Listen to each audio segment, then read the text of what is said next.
appeal in the matter of the Kingdom of Spain and Lorenzo. Yes, Mr. Davis. Good morning. I appear on behalf of the appellant, the Kingdom of Spain, and Miss Page, led this by Mr. Jackson, appeared for the respondent to the appeal, Miss Lorenzo. Mr. Jackson indicated to me prior to coming in that he feels he should address you first of all on the declaration of incompatibility. I think he believes that he requires permission, so I said to your lordships that I would indicate that at the beginning if you need to hear from me. Requires permission to raise an argument about. We have no objections. We're not objecting. Well, if you're not objecting, let's deal with that as and when, if and when Yes. it crops up. Sorry, because that wasn't quite what I didn't get. I'm sorry. We filed a respondent's notice, which also includes a cross appeal. It was that which I wanted to draw to the court's attention because I don't think we've ever formally had permission if we need it.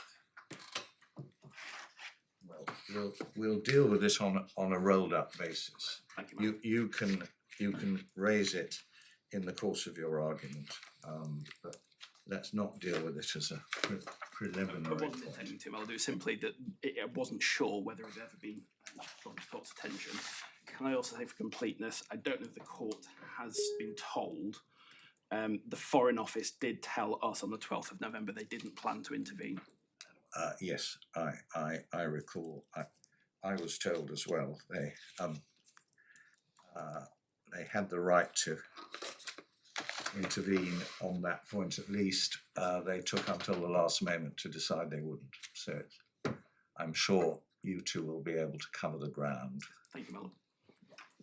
Thank you.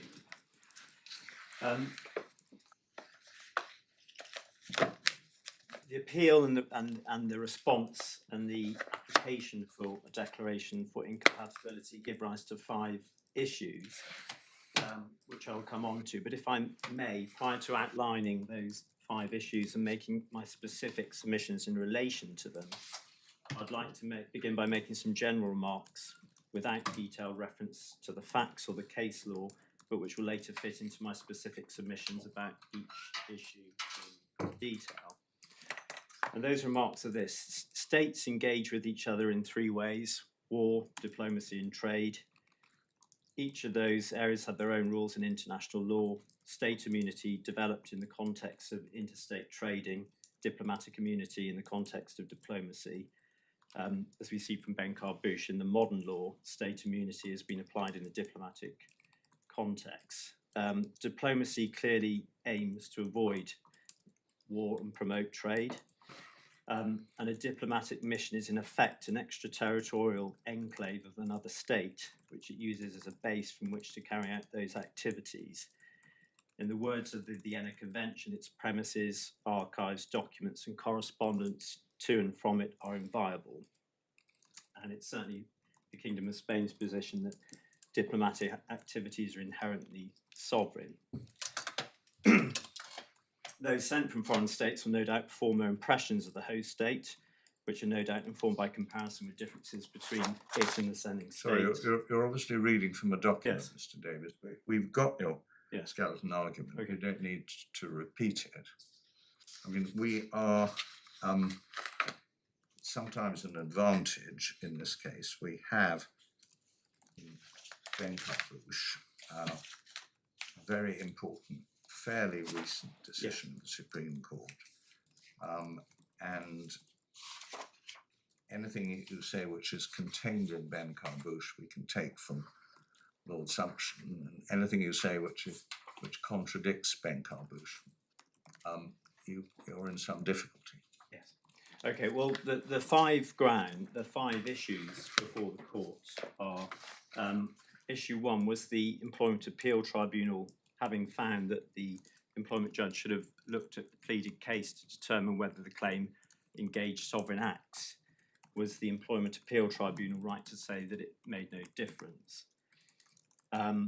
Issue 2 is whether the claimant's Spanish nationality bars her from claiming under Section 4, subsection 1A, State Immunity Act.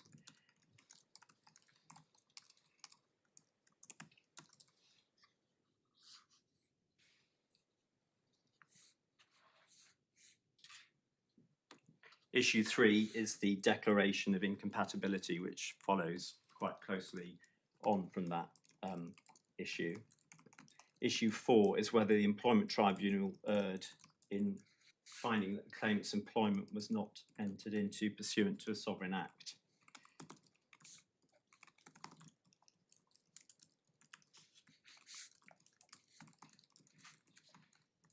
And issue 5 is whether the state can rely on diplomatic immunity. That's ground 3 of the appeal.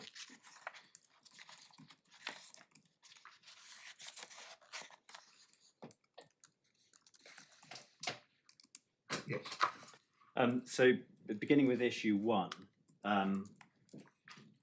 as I pointed out in my skeleton, so this is the issue, and the relevant sections in the judgment, the ET judgment. It's paragraph 65 of the ET judgment in the call bundle at page 132. Yes.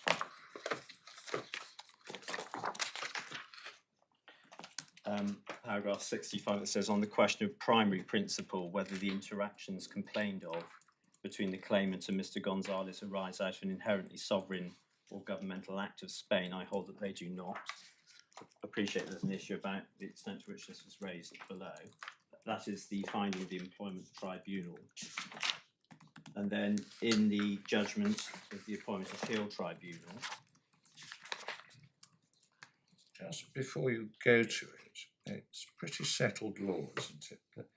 The judgment which matters is the Employment Tribunal, Yes. first instance judgment.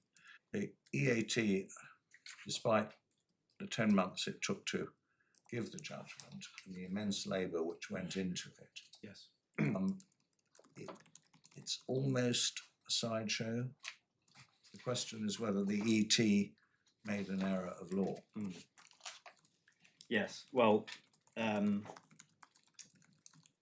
yes, I mean, and our position, of course, before the AG is that the ET had made an error of law in this regard, that it Yes. failed to have regard to whether the claim itself, not the employment, but whether the claim engaged sovereign acts.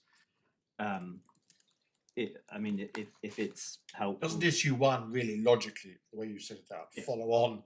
Shouldn't we come to that after we've looked at issues 2 and 4? I'm just Well, either if Spain is right that the claim engages sovereign acts, that's a bar to the claim, irrespective of the sovereign nature of the employment. That's what Lord Sumption said in Benkar Bush, or in the obiter part of the judgment at least, which is reflected in the remedial order, which was introduced to implement the judgment in Benkar Bush, where it's clearly set out in statute now that there is a bar if the employment was entered into pursuant to the Sovereign Act, that's one, or whether the claim engages sovereign acts. Sorry, I thought you, whether the employment was entered into pursuant to Sovereign Act was your issue 4. Correct. Whether what Mr. Gonzalez did, which is complained of, was sovereign acts, is your issue 1. Correct. Yes. Okay. I was responding to the question about the order. I'd say it doesn't. If you get home on one of them, is sufficient. You don't need to get home on both.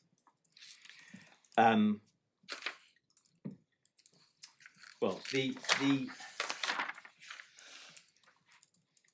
what we say, it was apparent from the pleaded case, which was before the Employment Tribunal, that at least parts of the claim infringed upon sovereign acts, and there are, although we would accept there are parts which do not. But there are effectively 6 categories of things which are raised in the claim form in the further particulars, which do infringe on the sovereign acts of Spain, and they are these. Number 1, the questions about access to confidential documents. Well, you better show us these in the in the ET1. Yes. So it's the supplementary bundle, page 16. Yes.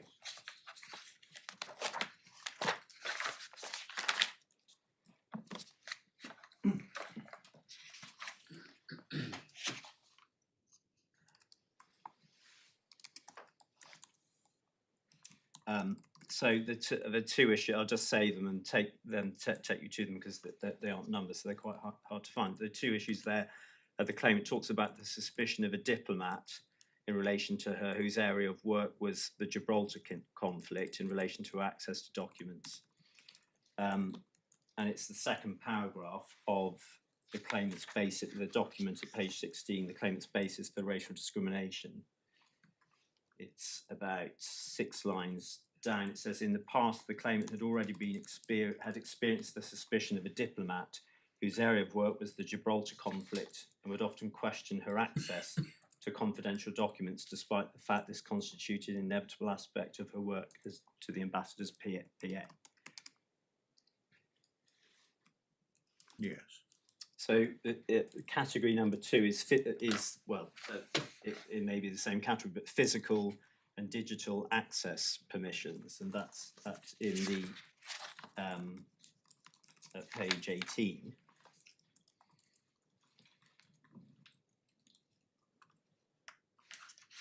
And at the very top, she says, I continue to be treated with suspicion throughout the course of my employment at the Spanish embassy, and this was made evident through the sudden restriction of access to the electronic documents register system, which was essential for my job, and I note what she says there about that, and restricted access to other parts of the Chancery building, unlike other staff members who had their fingerprints digitalised to allow them to move freely between other floors of the building. I was required to call security to gain access to other floors.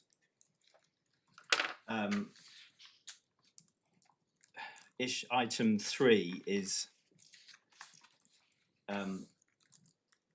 the claimant's allegation that she was treated with suspicion generally, or that she didn't have the sufficient loyalty to the Kingdom of Spain to be trusted. I've already taken the court to the section relating to the Gibraltar conflict. She also refers to diplomats making jokes about her being a double agent. Yeah. Issue number 4 is the diplomatic agent's view of Britain, the British customs, and believe the Spanish way of doing things are superior. At page 16, at the bottom, it says the Chancellor would often remind the claimant things were done differently in Spain to the UK, whereby reminding her she was not truly Spanish and could not understand the customs and procedures of Spain. You say that refers to diplomatic behaviour? Well, what I say, it refers to the diplomatic agent's view of the nation, the host state. But so So what? Well,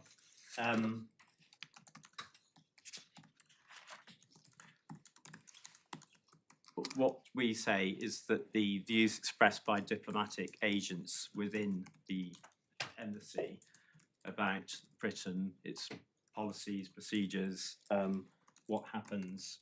I mean, the other examples. how can that be a sovereign act?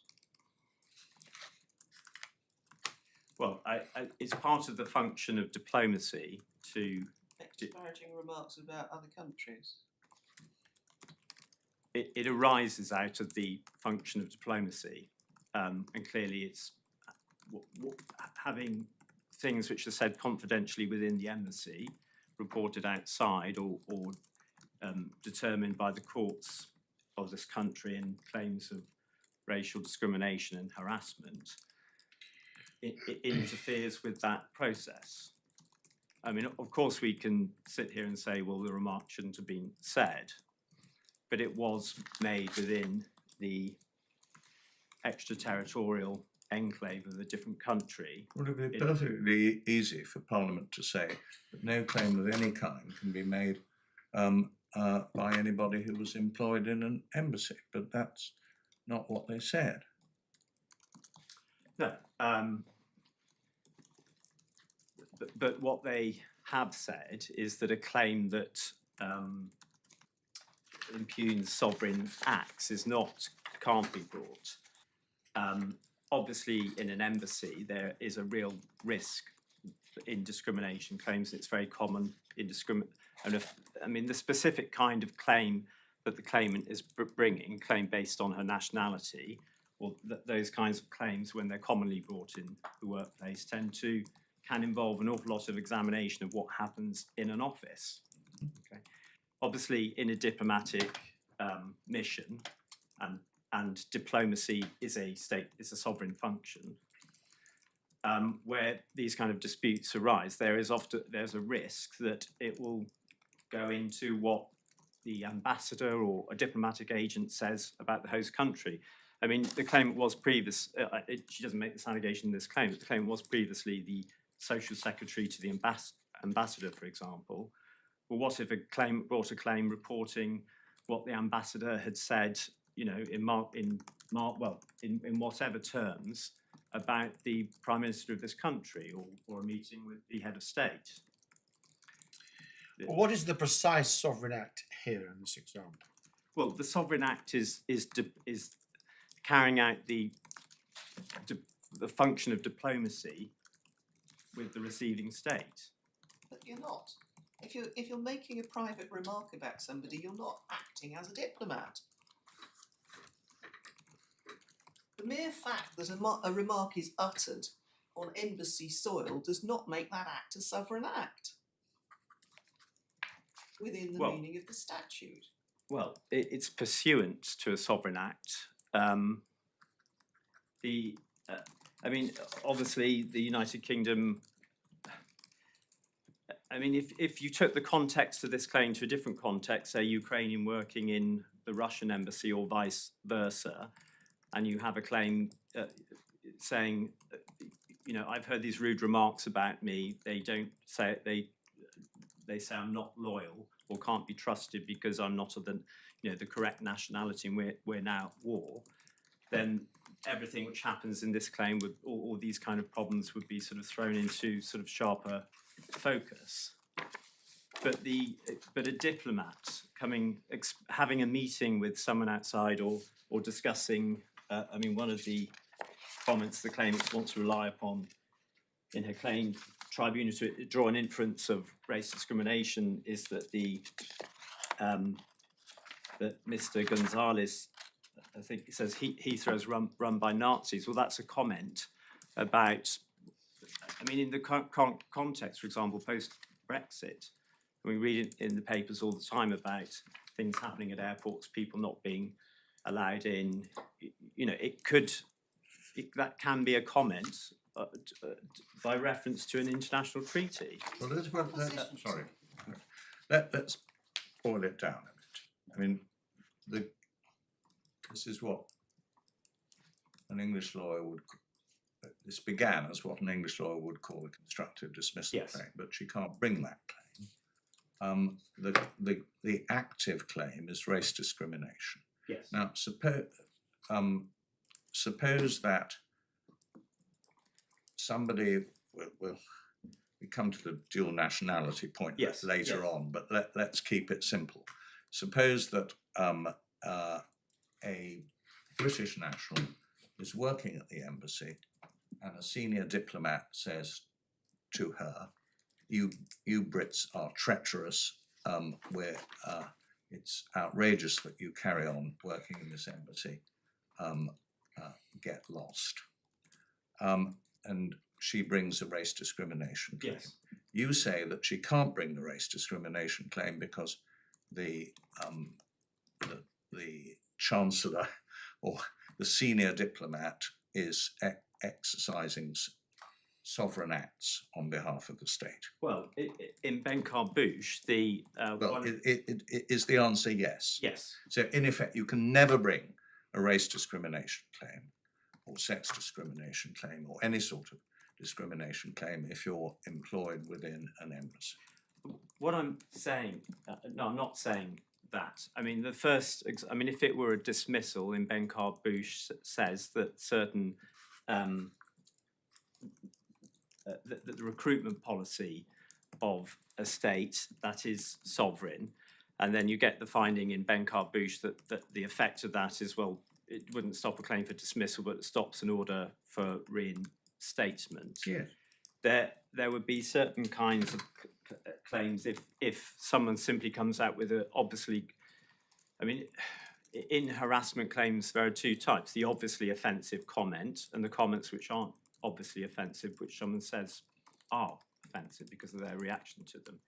In an obviously offensive comment, like a rude, pejorative racial term, that clearly isn't a sovereign act.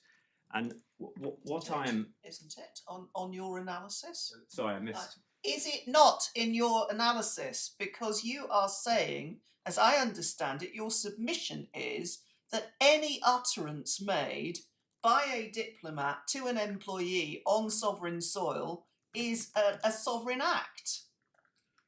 That is my understanding of your submission. Where have I got that wrong? What I'm saying is because the law says that a claim which involves sovereign acts, the sovereign acts can't be impugned in court. And I accept in this claim there are clearly acts which are not sovereign. For example, the allegations relating to ignoring a request for a reference, questioning the claimant's sickness absence, they're clearly not sovereign acts. But discrimination claims tend to involve a series of allegations, a series of different acts which in which the claimant says these are either discrimination or examples of harassment or facts from which you can draw inferences. I don't suggest that the rule should be immunity has traditionally been applied as a complete bar. But if the law is sovereign acts can be adjudicated, but non-sovereign acts cannot, I'm not sure that can be correct, and that what an employment tribunal ought to do when considering claims against an embassy is, as they often do, create a list of issues. It does have to consider with any of the issues in the claim, or any, and there is also a statutory reversal of the burden of proof and the power to draw inferences. Most discrimination claims are brought by the request to draw inferences, that it may be that some of the facts from which a claimant asks a tribunal to draw inferences impugn on sovereign acts, and they cannot be part of the claim. For those reasons, isn't it important to have a clear line as to what is and is not a sovereign act?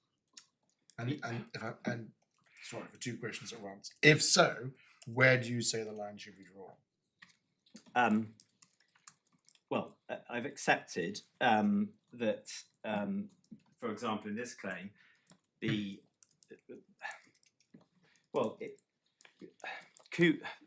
my learned friend relies upon the authority of Kudak in Lithuania, and in that case, a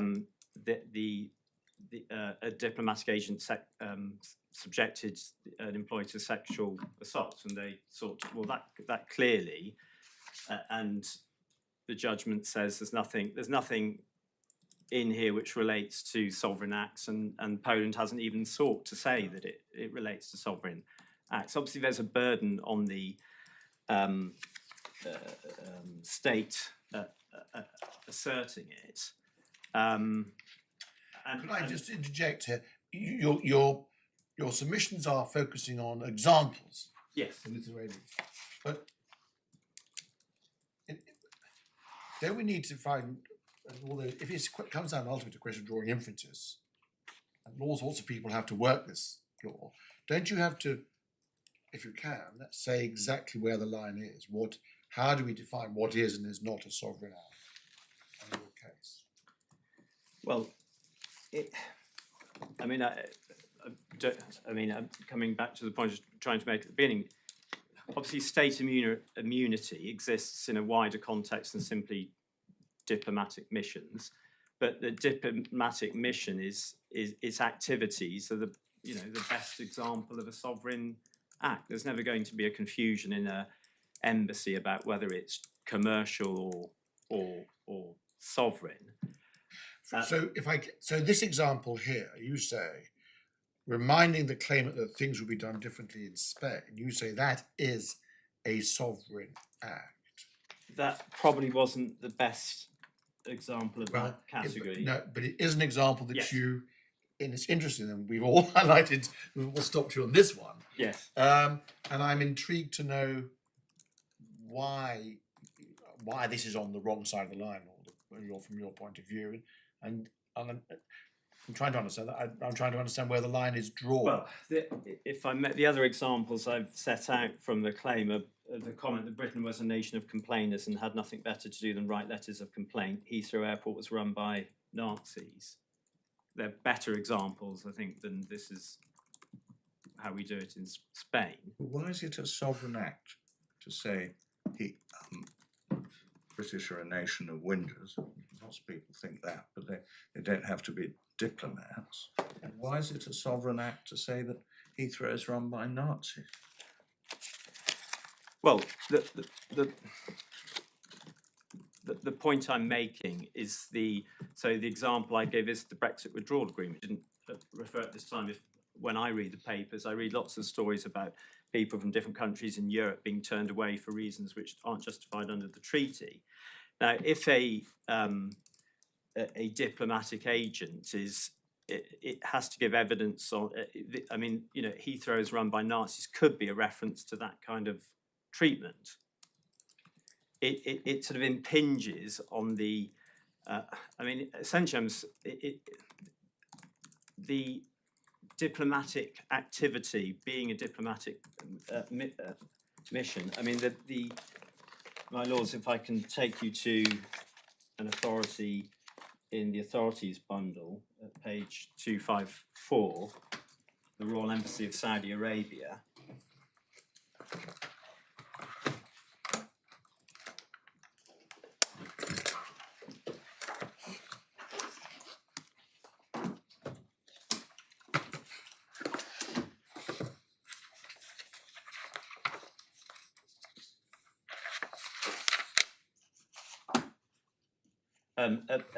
At paragraph 82. Just a minute. So, Just a minute. Catch up.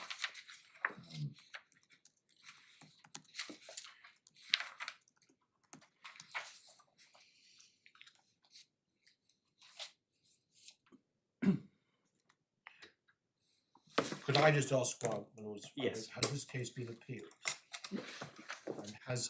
And how far has that appeal got? I see Mr. Jackson knows something about it. Not listed yet. February next year. February next year.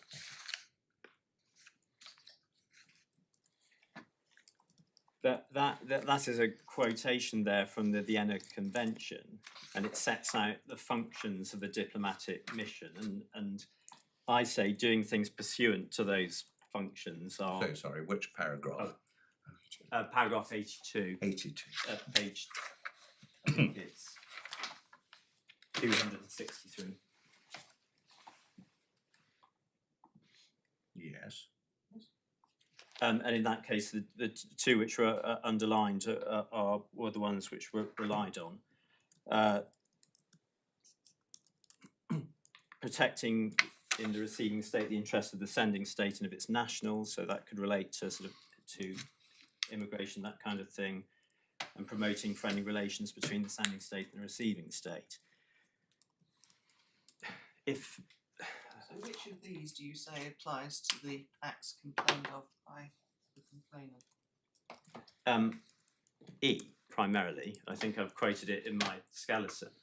I mean, it is a function of a embassy to promote friendly relations with the receiving state. Obviously, if things which are said about the receiving state within the embassy, within its extraterritorial enclave, are reported in court cases which could be seen as derogatory or offensive about the receiving country, I say that's how it impinges on the sovereign act.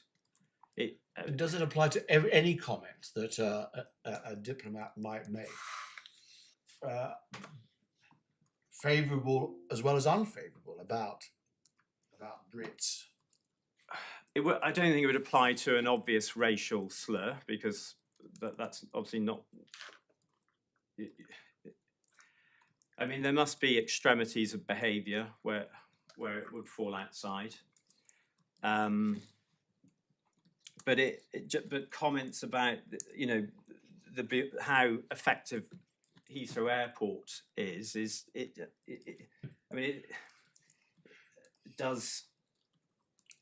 the kind of comment which would fall into that kind of category. I mean, in Venkat Bush itself, I think Lord Sumption said at some point that, referring to the previous authority, that the line between sovereign act and non-sovereign act exists, that in the authorities, judges being careful not to draw too clear a line. It is a difficult issue. But these cases I was involved in another case against Brunei, which was a chauffeur being dismissed for getting too many parking tickets. But at the hearing, the High Commissioner was questioned for 2 days, and there were allegations about members of the royal family, him being a favourite of the princess and member of the royal family, another member engineering his dismissal out of jealousy of his influence. So that example would appear to be infringing on the internal politics of a foreign state. But how does one tell? Mr. Davies, it's 9 years since Miss Lorenzo left the employment of the Kingdom of Spain. 9 years. The case has not even been tried on the facts. And you say the way to decide whether the claim should have been held to be barred in the first place is to go through minutely the ET1, look, and if there's any allegations within it which are, you say, the exercise of sovereign authority, then the whole claim is barred. Well, I don't. Conventionally, and certainly procedurally, in the way the tribunals have been dealing with it, immunity is treated as a preliminary issue, and that it's either there or not, and which is obviously the conventional understanding of an immunity. Ben Carbush was somewhat opaque on the Sovereign Act, but we now have the remedial order. But I don't see why, in a discrimination claim where you have different heads of claim, there can't be an order that certain aspects of the claim impinge on sovereign immunity, so can't be subject to the claim of the evidence and submissions. I mean, effectively what the claimant's saying here was, her only claim can be, I was discriminatory, constructively dismissed. And that I'm asking, it's not a direct claim. She wasn't dismissed because she was Spanish. I mean, that you could have that kind of claim in an embassy. How do we know? None of the facts have been tried yet. We have to assume that everything that is said in the ET1 is true. Yes. How do we know that why she was dismissed? Well, we don't.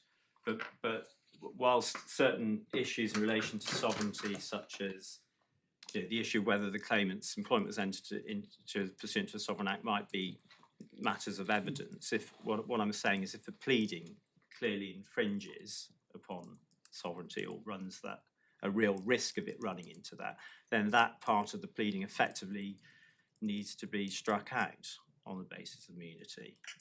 You put two alternatives there. Clearly, or runs a serious risk, I think was your phrase. Which well, the I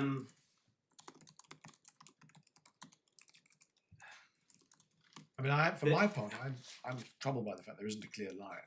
Yes. Because if there isn't a clear line, then this sort of issue is going to rise Yes. over and over again. And as my Lord says, we're going to have preliminary issues delaying cases. To the advantage of Yes. everybody. Well, yours. I mean, it is a difficulty. But it is an exercise that an employment tribunal ought to carry out at a preliminary stage.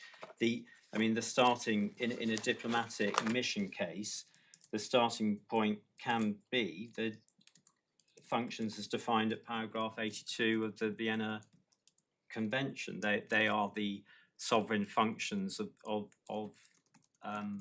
the embassy.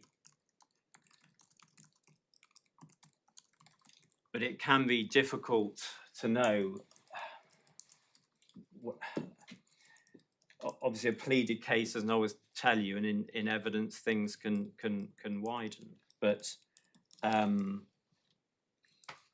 my submission is that if what the diplomatic agents say about the host state within the embassy is sovereign act pursuant to E, or sovereign thought maybe, but it can't. I mean, it can't. I mean, it doesn't arise in this case, but you can imagine other cases where the allegations from which an employer says you should draw an inference of hostility toward Britain might impinge upon other, actual issues. Would it work the other way around? So you've how does it work the other way around? So you've complained. We highlighted at the one at the bottom of page 16. The chancellor would often remind the claimant that things were done differently in Spain to the UK. If it was an English person in those circumstances, and would that give would that what would happen then? That would rise Well, on your case to a would that be a sovereign act? I can't see why there would be. Well, it must be. I mean, I don't think the analysis subject to the other issues in the case. The analysis can't really differ. I mean, obviously, if someone takes employment in, I mean, loyalty is an aspect of any contract employment. There's a duty of loyalty to your employer when you're employed. But again, assessing that obligation against the functions of a diplomatic mission, it must be much higher. I mean, if you go and work for a diplomatic mission, you know that you're working for an operation which represents another state, as I say in my skeleton, either in cooperation with or not, or in conflict with. I mean, there is quite a legitimately high expectation of loyalty on an employee who works for an embassy. It must be understood, if you agree to go and work for an embassy of another country, that you're in fact you're agreeing that in extreme situations whilst you're employed there, you may have to put the loyalty to that country above the loyalty to your own.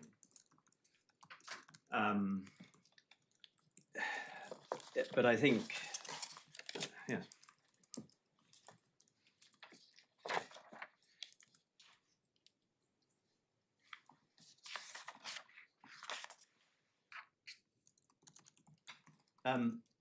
My lords, the other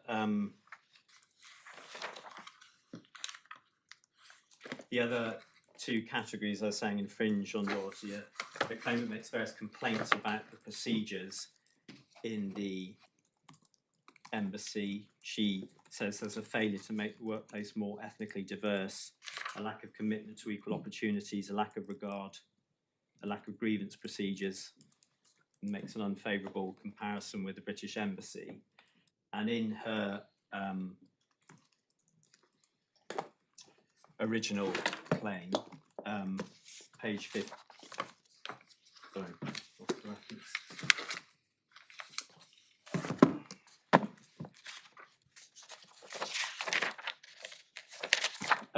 In her original claim, it's at page 15 in the supplementary bundle.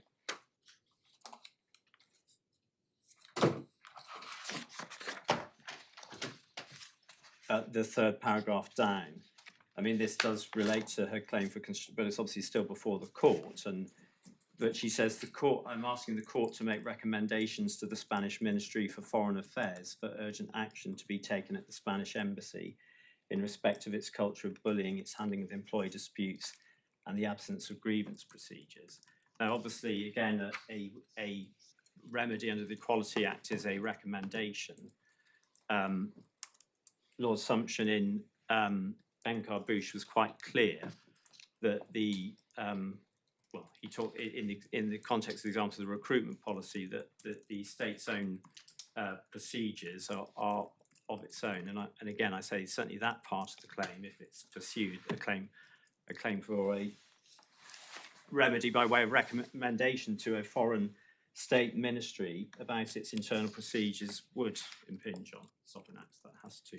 Well, you might be right about that, but how can that affect whether a claim based on race discrimination can be brought at all? It doesn't. It's a subsidiary point. Lord Sumption said you could bring a unfair dismissal claim, but you can't ask for the remedy of reinstatement. Yeah. So I'm saying that's another example of that. Well, paragraph 58 of Benkarbouche seems to me very helpful.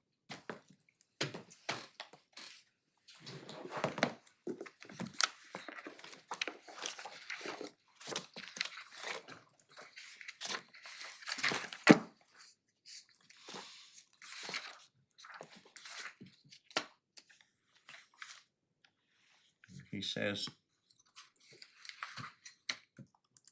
at 54, in the great majority of cases, you look at the nature of the relationship and the functions which the individual was employed to perform. But 57, it's not always decisive.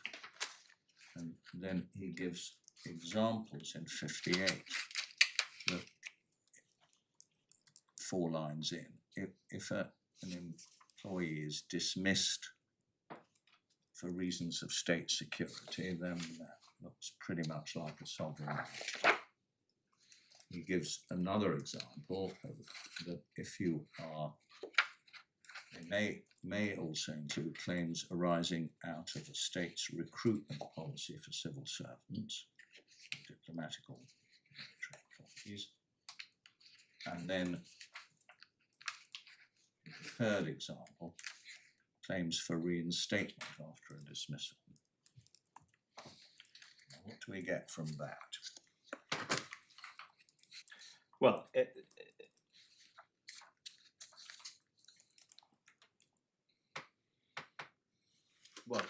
those, my understanding of the judgment there, that those are examples, they're not exhaustive, and they are sort of quite clear examples, security concerns.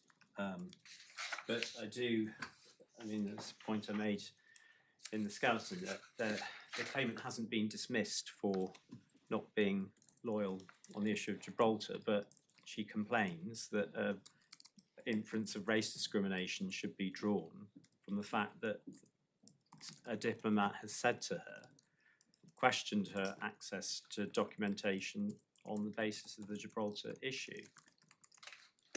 I mean, it's a lesser, obviously, there's no sort of specific act in relation to that, but it does seem it is in a pleaded case. She has led evidence on that issue, presumably that to refute it, that diplomat would have to turn up and give evidence saying he said it or not, or if the instructions are, well, actually I did have concerns, then make a decision as to whether he's going to say that. Who knows? I mean, I'm sure all embassies have security concerns. I mean, they obviously will. But part of her, I'm not saying the whole claim, but that is one example of where the claimant's allegations do definitely start treading into this territory.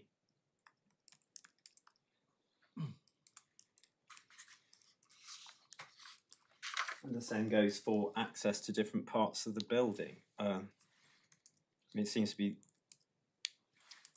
the claimant saying I wasn't giving access to the building because I'm British, but whatever the answer to that is, it's going to impinge on this security issue, is my submission. I mean, that kind of allegation, just, you know, if the answer is no, we didn't do it, it's still raising an issue which the state should be immune in relation to.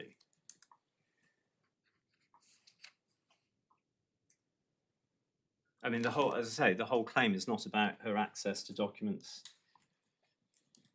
There are other aspects, you know, the simpler aspects, like you didn't, the way you treated me during my sickness absence, which obviously couldn't begin to say infringed on sovereign acts.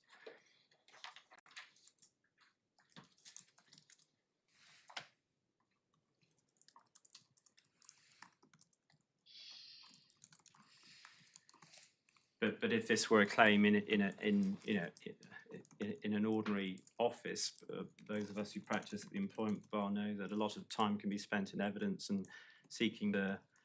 I mean, there is a statutory reverse burden of proof. If someone alleges this is something done for racial reasons, there can fall on the employer an obligation to prove it for non-racial reasons.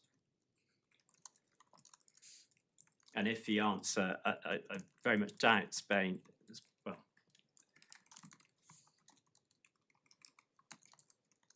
well, the answer could be, no, you weren't given access to those documents, so they do relate to Gibraltar. We don't consider you're sufficiently loyal on the basis of your nationality.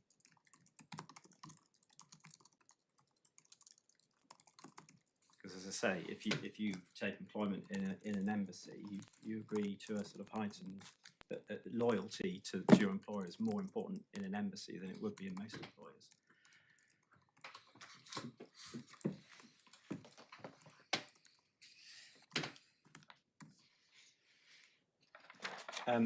I mean, if it's said that the argument I'm running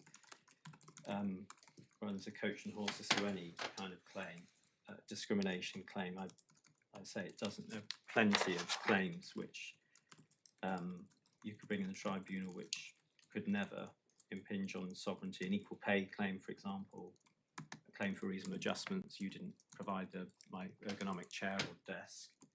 An unlawful deduction of wages, claims relating to maternity leave, that kind of thing. But basically, what I'm saying is, if the context of this claim was the SNC office at St Pancras Station, then and it was a state body to which state immunity applied, then I couldn't argue that these kind of employments would be sovereign acts in that context. It's the context of them being said within the doors of the embassy, but by diplomatic agents whose job is to promote those, to carry out the functions of the Vienna Convention as set out in the Saudi Arabia, quoted in the Saudi Arabia case. My lords, if I may, I'll move to issue 2, which is whether the claimant's nationality bars her. Yes. I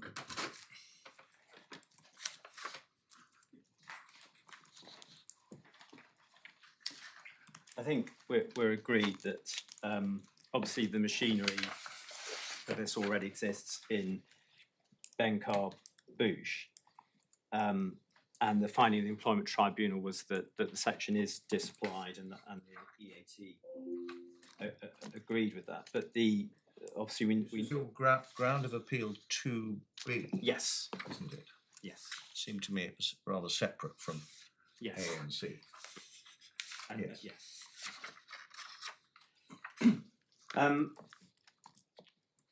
I mean, the issue is whether there is a customary rule of international law which permits this, and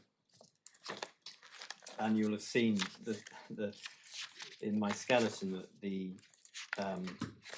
both parties point to Benkar Bush and both say it says different things, but the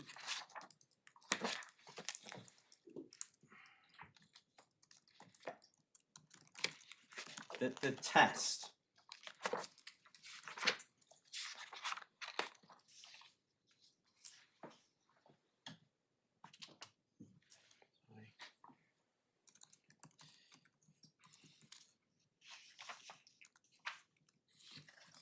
So it's paragraph 31, it's sidelined page 192 of the authorities bundle. It says there to identify a rule of customary international law It sometimes helps to give us a chance to get the page before you Apologies. start reading from it. Thank you.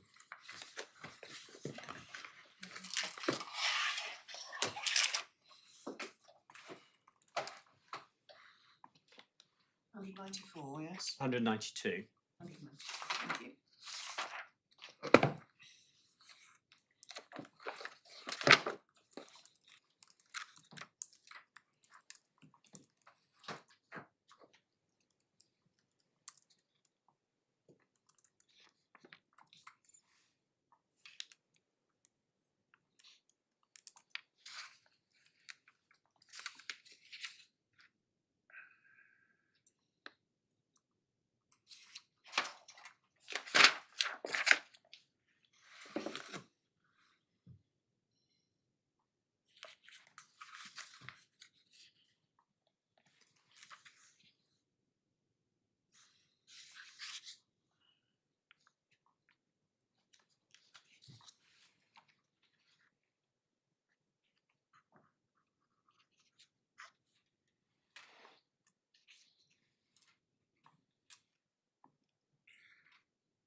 It's also paragraph 32, actually, in particular, the last, the quoted.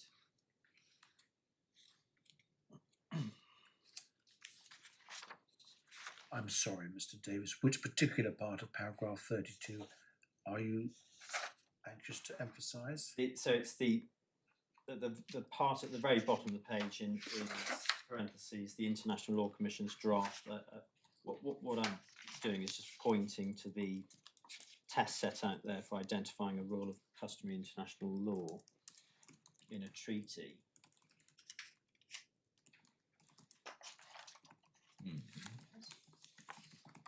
So test is whether it codified an existing rule, crystallised an emerging rule, or has given rise to a general practice. But what's the rule for which you're contending?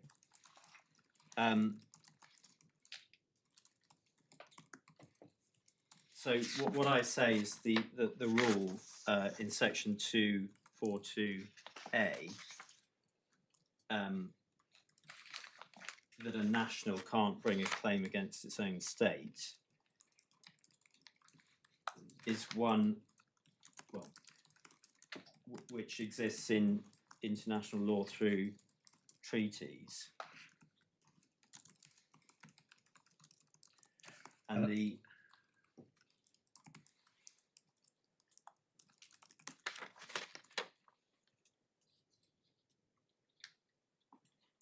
And it's the cases, so I'm having difficulties seeing through these glasses. It's the cases which are quoted in paragraphs 25 of the judgment Kudak, 27 Sabe El Leil. Quoted in Benkabu? Yes. At para 28, Wallishausen, Austria.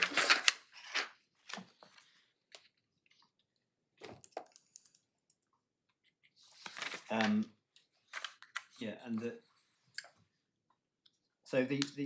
this is what the law that is quoted in the judgment. I think where, from my reading of the judgment anyway, where Lord Sumption rule refers to an international rule of law which may support a customary rule of international law. I think it's references to the United Nations Convention quoted at the bottom there. Where The bottom of, well, I'm sorry. 188. So sorry. I'm actually finding this terribly difficult to follow. I'm sure it's my fault, Mr. Davis, but at the moment we're jumping around from page to page and I'm actually finding it quite hard to follow what the submission is. So would you mind just spelling it out to me again? You say that there is a rule of customary international law reflected in certain treaties. Yes. And that one can glean that, you say, from Kudak and Saber El Leil. Yes. at the top of 189 Yes. is the first quotation of the treaty. Starts at the bottom of 188, does it? Yes. Yeah. And it's Rule D.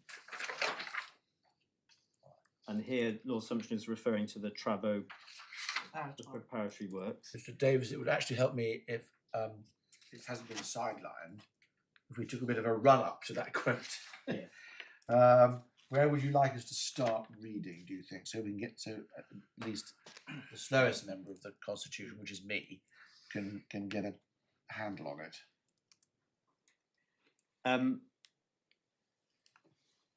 Should we I read the think whole of 25, do you think? I think paragraph 25, yes. Okay.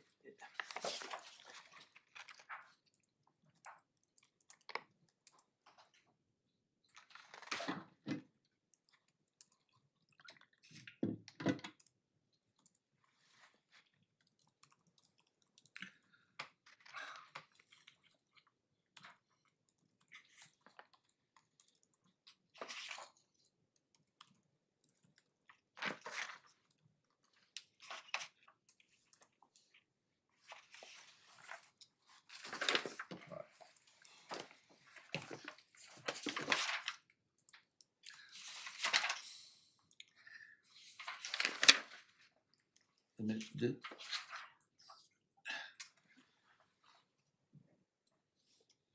There is there is no case, is there, on dual nationals? No. Where you say it makes no difference. She has a Spanish passport. That's that. But that's one way of construing 4.2a. Yes.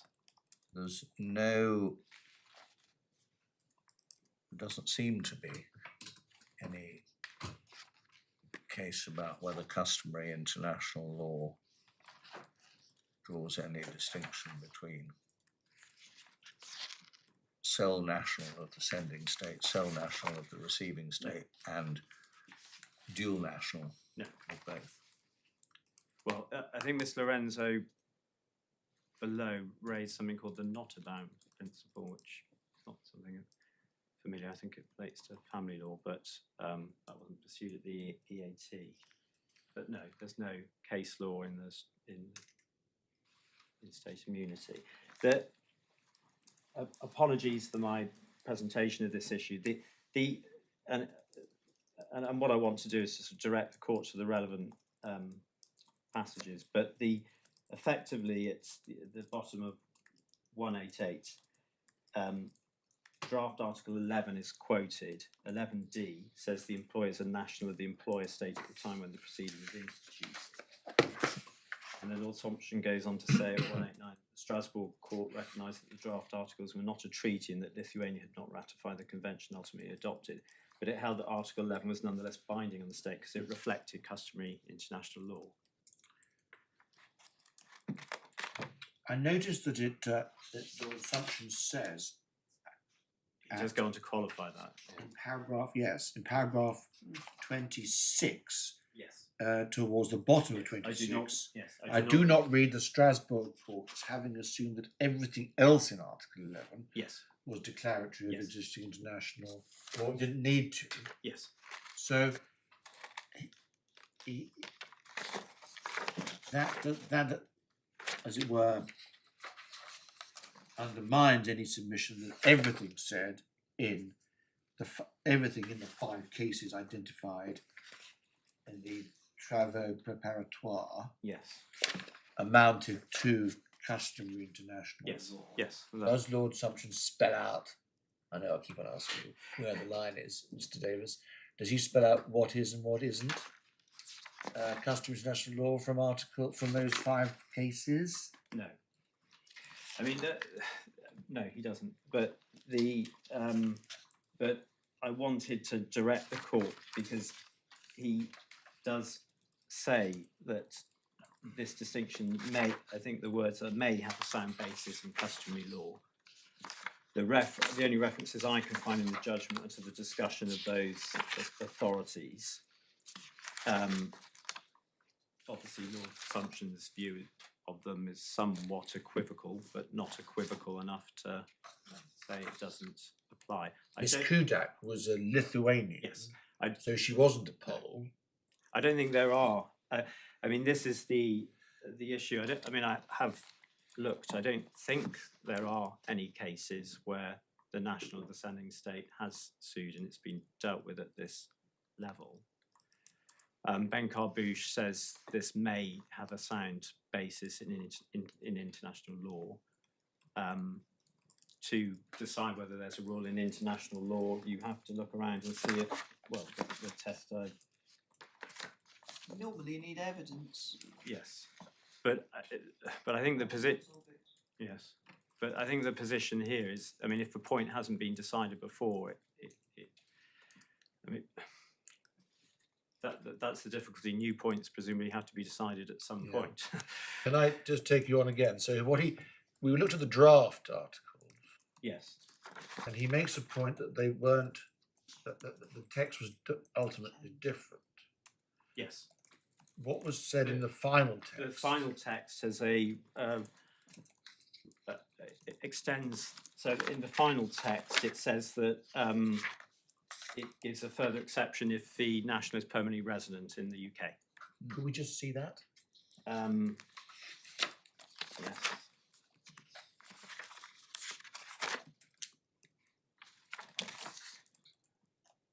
Is it in? It is in Ben Carbuche.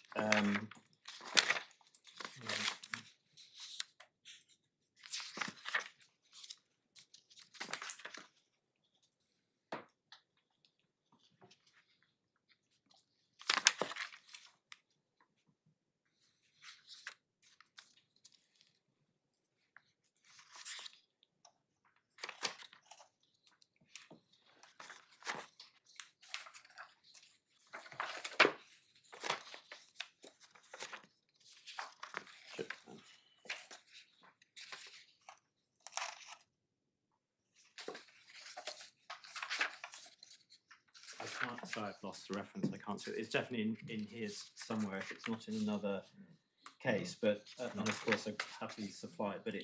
But it does add a further reservation that the exclusion on nationality does not apply if the national is permanently resident in the state of question. So it excludes nationals who are permanently resident.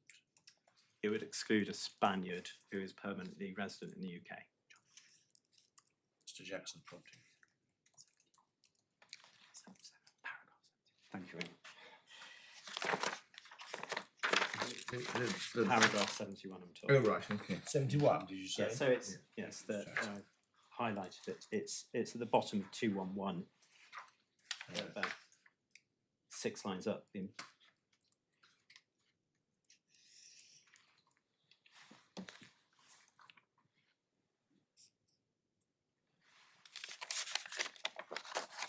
I say it applies to a national unless they're permanently resident. Yes. Right, thank you.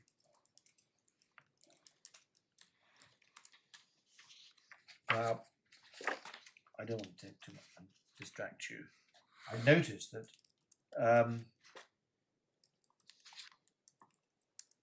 do we have to look at what he said in paragraph 29 about this as well? Look at that.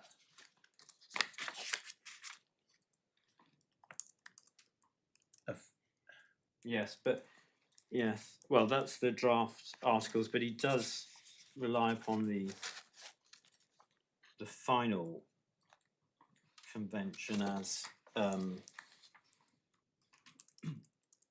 statement of customary international law, I believe.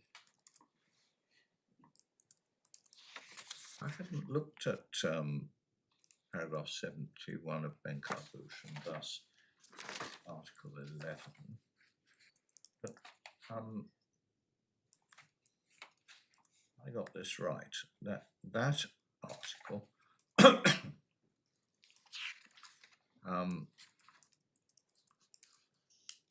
says under paragraph 1, general rule is no immunity. And then list of exceptions to the general rule. Yes. It's E. E, the employee is a national of the employer state. Here, that's Spain. At the time when the proceeding is instituted. Unless they have permanent Unless residence. they have permanent residence in the state of the forum. That's here.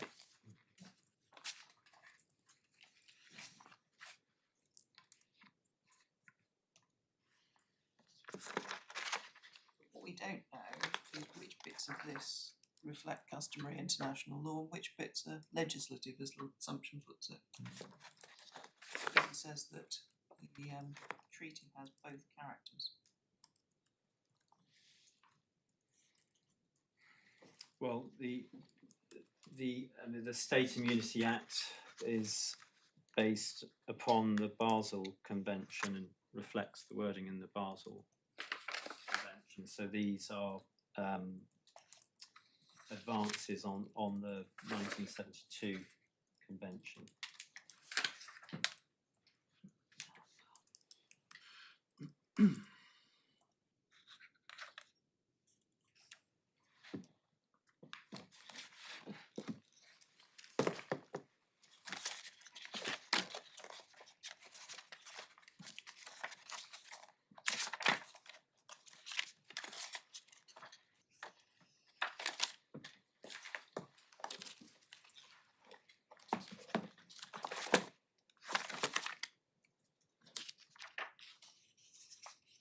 On the face of it, the wording of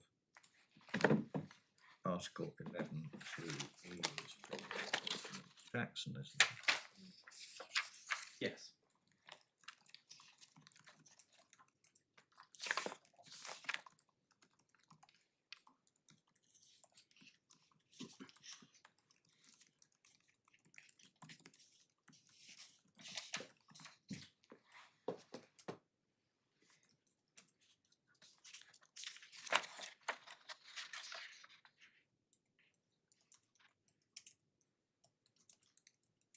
I mean, we point to the claimant's connection with the state of Spain through she was recruited as a Spaniard with her national identity number. She took advantage of the the contractual rights which Spanish state employees have to take time off and return to their old job. That's what she did. Living in England when she brought the claim. Yes. Do we need to look at what Lord Sumption says about the final version in paragraph 72?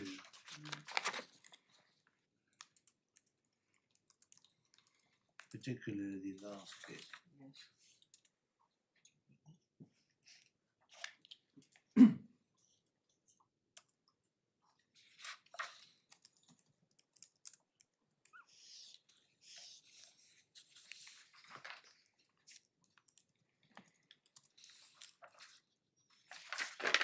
I mean, maybe I'm barking up the wrong tree, Mr. Davis. If so, say so politely and move on.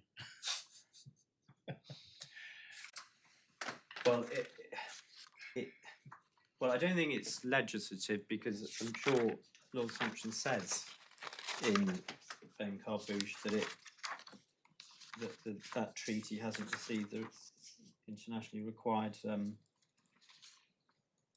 sign up. That's not the word, and it is it doesn't appear in the Basel Convention, and I think it is new to 2004. So. Is it your proposition that there is a principle of established customary international law that, as per E at 211?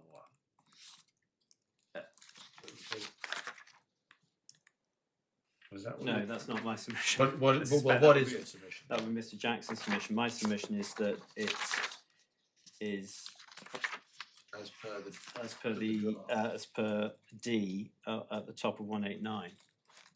Okay, as per the draft. Well, that is the draft, but that was also,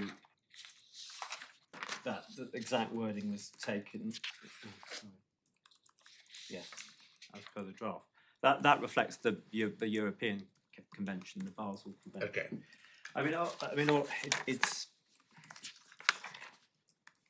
Lord Sumption does make this remark that this may have a sound basis in customary international law, and from my reading of judgment, that's where it comes from. But it is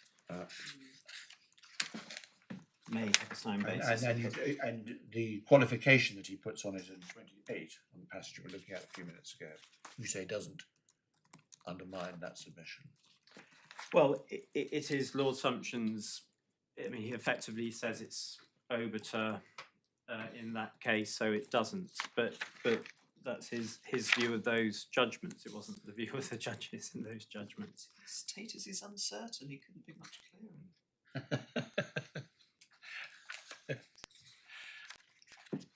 If Lord Sumption says that phrase? it's at page 191 between E and F.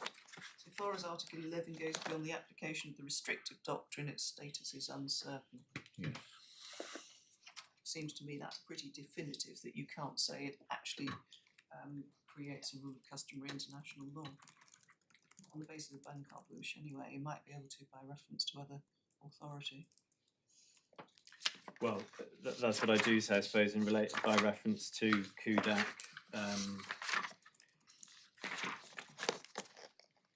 Sabé, Allel in France, and Walishauser in Austria, which are quoted at 2728.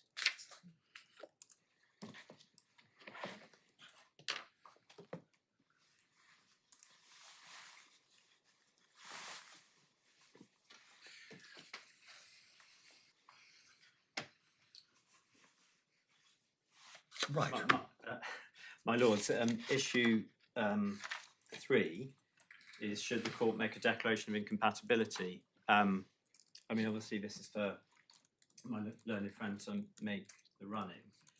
I mean, it's obviously the legal machinery for it obviously exists and is set out in Benkar Bouch, but my broad submission is, in light of the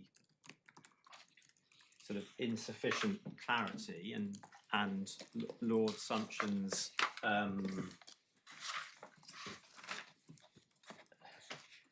comment, the territorial connection may have a sound basis in international law.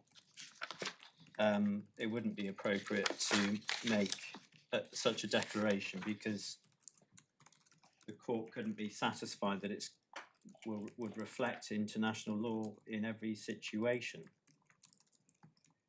And actually, just on the issue, sorry, I should have referred to this before, but at paragraph 59, I mean, this is the only other, well, apologies, although it's relating to the same point. At paragraph 59, the other 2 points in the judgment where, which I've found, where Lord Sumption does seem to justify his comment, this has a sound basis in international law, is at paragraph 59. The last sentence, well, it's paragraph 50, but his justification is that this is that the territorial connection is a principle of international, because the core principle of international law is that sovereignty is territorial, and state immunity is no exception of that principle. And then perhaps this is just for clarity given our meander through the judgment at this stage, but on the next page, 207, 1361C, he says both propositions received substantial support in preparatory sessions leading to the United Nations Convention and were reflected in the legal text of Article 11. Both receive a measure of recognition in the Vienna Convention of Diplomatic Relations, which carefully distinguishes between the measure and according to whether they're nationals of the foreign state or nationals or permanent residents of the forum state. And he refers to the articles there. So I think they're the other 2 sort of feet on which he makes his comment that it may have a sound basis in customary international law. But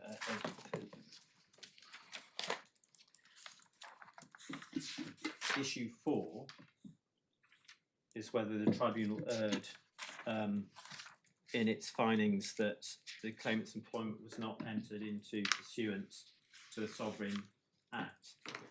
And here I am going to refer to judgment in Saudi Arabia and Al-Hayali, which is at pages AB, Authorities Bundle 254.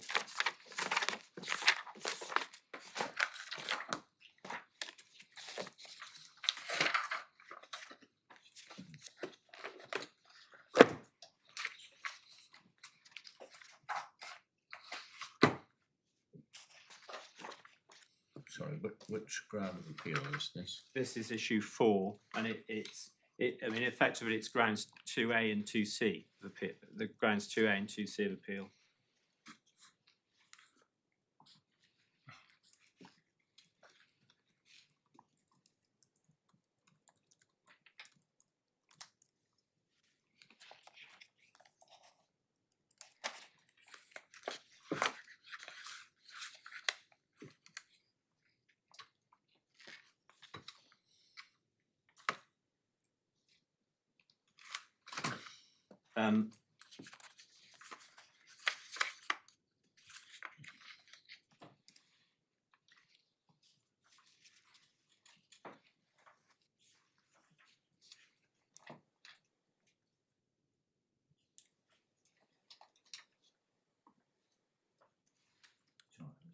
Trying to find this in your skeleton.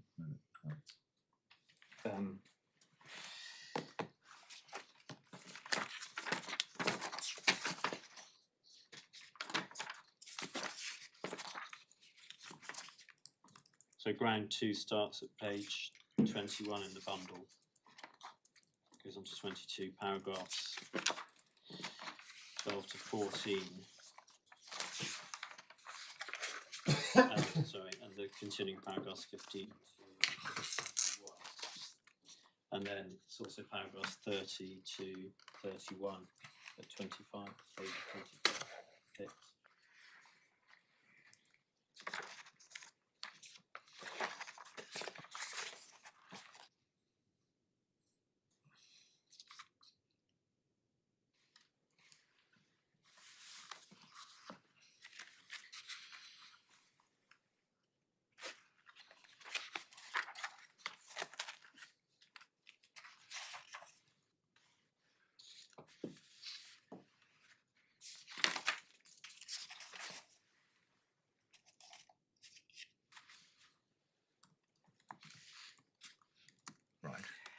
The paragraphs I wanted to direct your lordships to in Saudi Arabia, paragraph 88, which...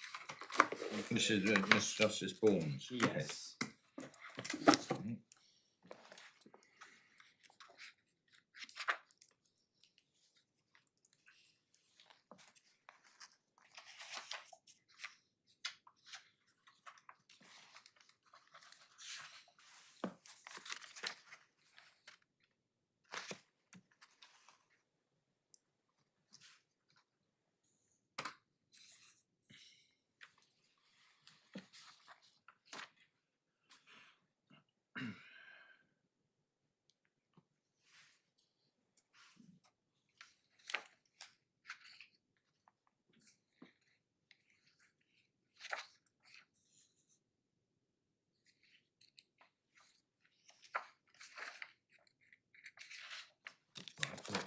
What do we get? Well,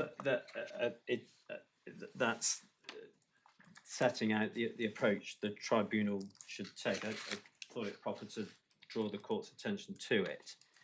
And then at paragraph, I mean, the other points I asked the court to draw from this judgment is that there's a low, effectively a low hurdle, and that a certain degree of trust or confidentiality in the relationship might carry the individual across the line, their employment into sovereign acts, and that's paragraph 93 on page 263.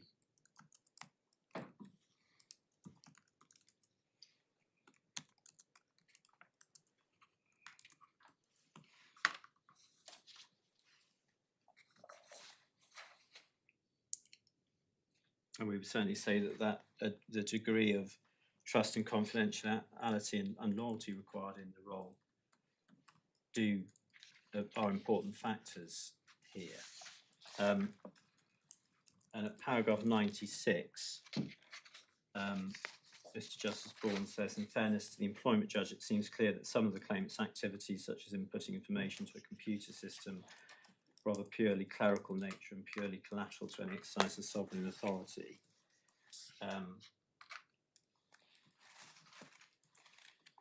And his conclusions at 97. This is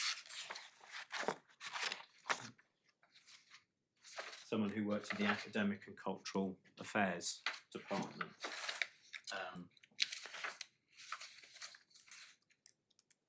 Well, this is a conclusion based on fact findings made by the underlying tribunal, the ET, Yes. which was held to have applied the wrong test, applied Bengal-Bush correctly. Mr. Justice Bourne says it's close to the borderline, but I think that in relation to some of her activities, it falls on the side of immunity. Yes. But what else do we get from this? What point of principle are you trying to draw from Well, this decision?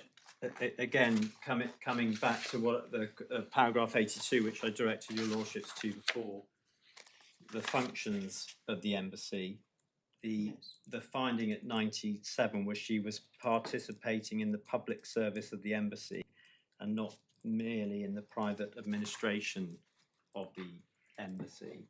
On the facts of that case.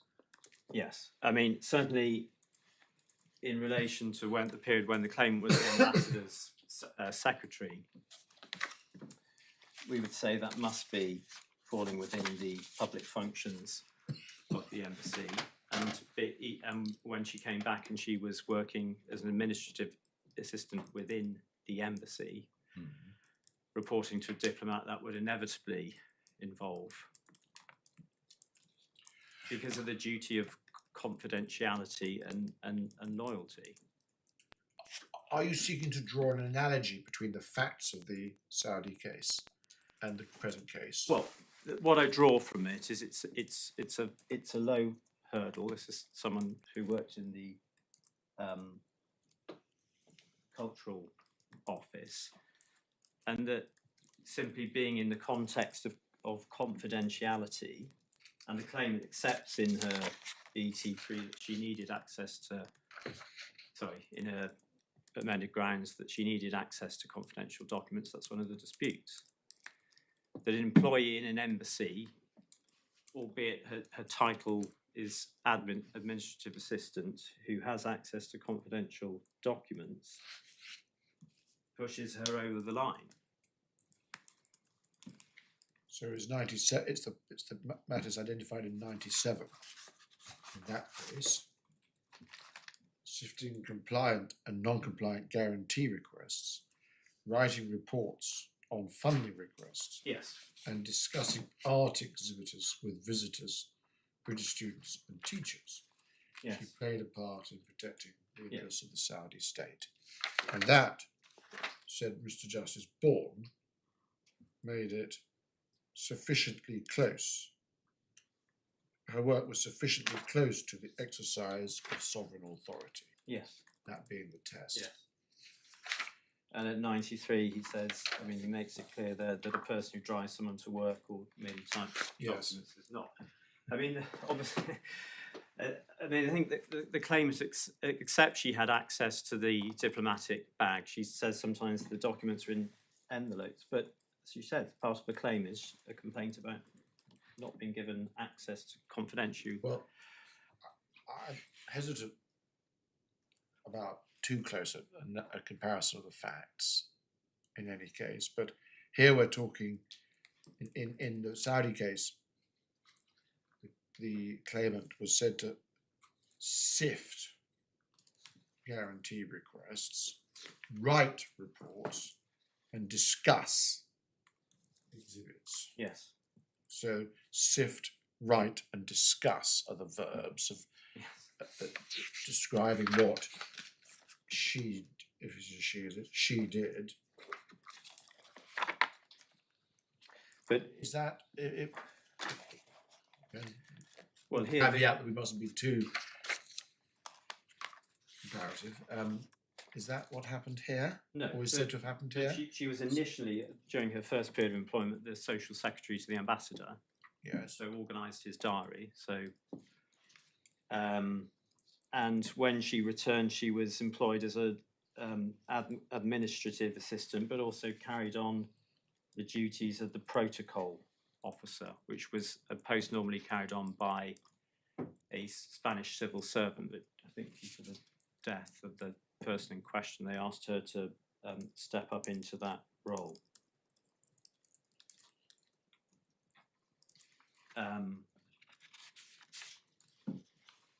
I mean, That's the title of what she did. But Yes. I haven't got a clear view Well- of what you rely on in her work that you say crosses the line. well, in being she and it's certainly being in organising the being personal secretary to the ambassador. Clearly, that would involve knowing the ambassador's business, which would be confidential in many circumstances, and organising his diary, knowing who he meets with. At 82, the NE is promoting friendly relations between the sending state and the receiving state. Obviously, part of that is the ambassador meeting people and shaking their hand. The Why claim- is organising the diary different from driving him to the palace or driving him to the well, other events? the key person in the embassy is the ambassador, and his key role is to meet other people and create a positive impression. The claimant was his PA.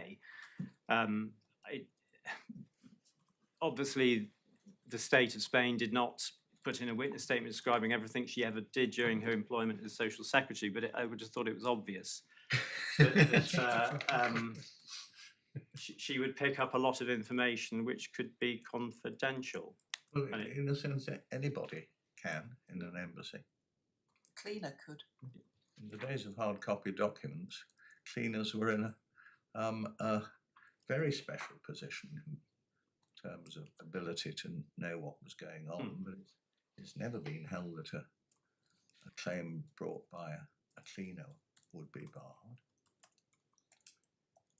In the days of Well- switchboard, a switchboard operator. Yeah.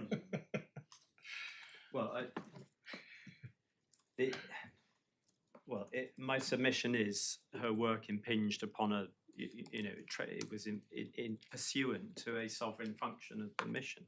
Yeah. She couldn't have been employed privately as an ambassador's PA. Obviously, she'd been employed as a PA to someone else, but you can't. I mean, it's certainly a fairly unusual, limited role. And she did have access to the confidential diplomatic bag and the documents that went into it. I mean, it does come back to the point that in discrimination claims, people do raise an awful lot about what happened in the office in support of their claim, and there's obviously the risk of it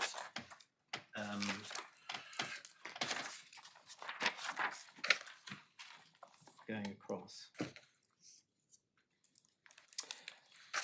My lords, that's what I had to say on issue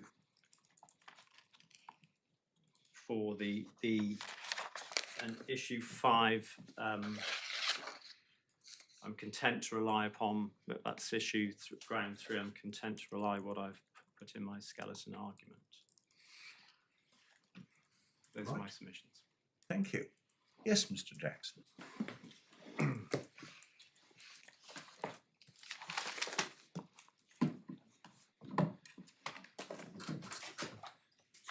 My Lord Paddy, can I begin by saying I'm afraid I don't think I'm going to be able to, as much as I would like to, give Lord Justice Baker, my Lord, the reassurance in respect to there being a bright line rule that my submission is going to be that there is no rule. Unfortunately, authorities suggest to the contrary, which I appreciate will perhaps make giving guidance more difficult, but our submission in due course will be there is no such rule, but there are examples that have been given and can be relied upon to the extent that they are You useful. can't see where the line is, but you know where it is where you see it. Yes, it's similar to the way that when one makes submissions, unfortunately, on employment status, that very often one gets a judgment, and I've seen it for the Employment Tribunal, where the aphorism, if it walks like a duck and it quacks like a duck, it's probably a duck, has been quoted in Employment Tribunal judgments on employment status, and I'm afraid that is not too far distant for what I'm going to say the position is in this case. If you'll forgive me for putting it in quite that way. That's right. It's all right. I'm sure there's a Spanish So, aphorism of the same sort. I'm sure there is, my lord. I'm afraid my Spanish isn't up to the standard necessary, unfortunately, to give any assistance on that at all. sometimes it's a duck or the elephant test. Indeed. Easy to recognise, impossible to define. Yeah. Could I also just say before I begin, myself and Ms Page have divided up our submissions slightly, so I will be addressing the court on what is essentially the charter point, so Article 47. Ms Page will develop those points so far as they relate to the Section 4 declaration, and then also the ECHR to the extent that is different from the primary part. So effectively we've divided them up in European law and convention law between us. Excellent. This court always likes to encourage all advocates to speak before the courts wherever it's possible. So, speaking for myself, I'm delighted that we're going to be hearing from Ms Page. Yes. So against You can. We don't have to be very formal about it. If it's easier for you to you do 3 points, then Miss Page does one, then you do one or something. If you've divided it up, it doesn't necessarily have to be that you do all your points and then she does hers. Whatever suits you better. I think we have found a way to do that, my lord, but I'll try not to step on her toes. Okay. In my skeleton, I do say we put the case in the simple way. I'm going to try if I can put it in an even more simple way as an outline than I have done in my skeleton argument. Right. So the first is there are parts of Ben Carbuche I say respectfully do bind this court. They will be, for example, what I'm going to describe as an act of state or an act of administration, which is the distinction between, I forgive my pronunciation, Jure Imperi and Jure, I think, Gest Ionis, but I'll be corrected. They, as part of the restrictive rule, are matters which I say are binding on this court when one analyses Section 4 of the State Immunity Act as a whole. Secondly, that customary international law does not recognise the non-restrictive rule. It's been given a number of different names, but the looser version of state immunity. I say that is also a finding which is necessary to the Ben Carbuche judgment, which is binding on this court. Thirdly, at least one member of this court has had exhaustive submissions on that subject in the recent past, because we had to go into the whole the case of last year that we did about some silver that was at the bottom of the ocean that had been retrieved, and the whole background to various provisions of the State Immunity Act and Ben Carbuche was trawled over extensively over about 5 days. well, I can For one, am quite familiar with the background. I can certainly give my lady the reassurance I'm not planning to do that No. here. Well, don't assume any knowledge of particularly that case is shared by the rest of us. In fact, assume it isn't, Yes. as far as I'm concerned. But I have to say, in fact, I wasn't aware of it either, but the background to it. It was overruled by the Supremes, but on a different point. Anyway. So I wasn't aware of it either, but I'm in any event, I'm not planning to look behind any of those matters because I say this court doesn't need to. No, well, Ben Carbuche is directly on point, and its authority, you say, for the proposition that there's no customary international law that looks at the wider rule. In fact, it started to narrow. Yeah. If you look through the history, it started to get narrower and narrower and narrower until you got the actual act. Indeed. Yeah. And the third point I say is also binding. It is that discrimination on the grounds of nationality in respect of immunity is also binding on this court. Whilst the judgment in Ben Carbush was on 4.2b, not 4.2a, I say the judgment that there is no justification for nationality-based discrimination is customary international law, and that is what Ben Carbush says. Sorry, just say that again. I'll write it down. Of course. So I say Ben Carbush says, when one's considering cases of this nature, if one discriminates on the grounds of nationality when introducing the immunity, in this case state immunity, that is not a matter which is justified by customary international law. So just to give a simple example, a rule which says a Spanish national cannot bring a claim for sexual discrimination in the workplace against a Spanish diplomatic mission would not be a rule of customary international law. Correct. It would in fact be the opposite. That is right. That is my submission. So you don't even need the carve out for living in the country because you don't even get that far. No, that's right, my lady. That is my case. Right.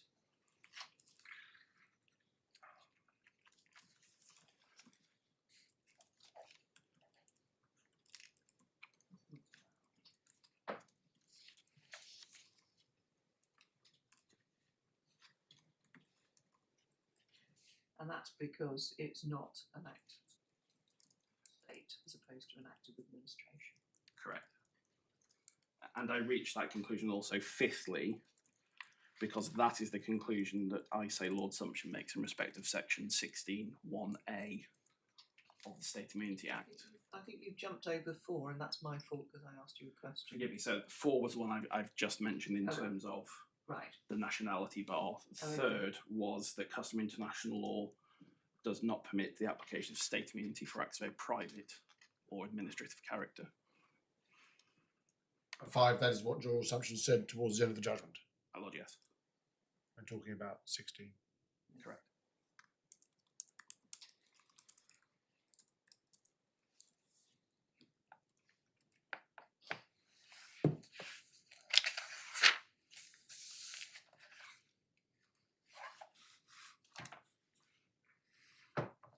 Right, was that a preview and then you're going to go back to 1? Or It is, my lord, yes. Right, okay. And if you have this in your and Miss Page's skeleton, and you can, I don't mean you have to read out the skeleton, but if you say something like, as we say in paragraph so and so, then it saves. Paragraph 3, page 53. Yes. What I have said is effectively a paraphrase of the paragraphs A to E under paragraph 3. Yes.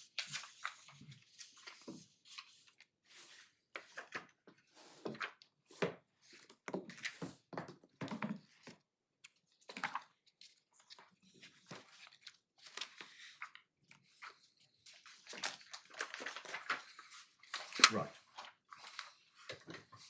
Can I also say there's one part of my different case I do accept, I think it's right I should raise it now. I don't say that this court is bound to find that section 42A infringes either Article 47 or Article 6.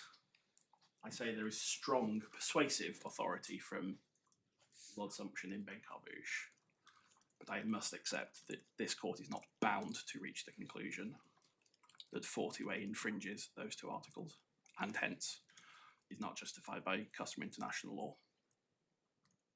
It's Oberto, is it? What Lord I think I have to accept it is, my lord, yes, because it doesn't Oberto deal... agreed? Oberto of Lord Sumption, with which the others agreed. Yes, my lord, because I think I have to accept it does not squarely deal with paragraph A. The judgment only deals with paragraph B. But you say what's good for one is good for the other because the same reasoning exactly applies. Exactly, so Melody, because of what I say about the nationality discrimination. Yes.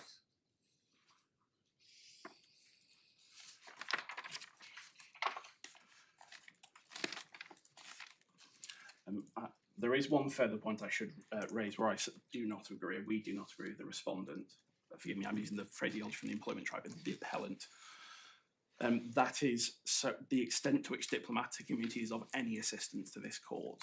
That we say it is not. I'll develop on why that is, but essentially our submission is that they deal with two different matters arising from two different legal concepts at the international basis, and there is no proper basis in domestic law for reading one across to the other.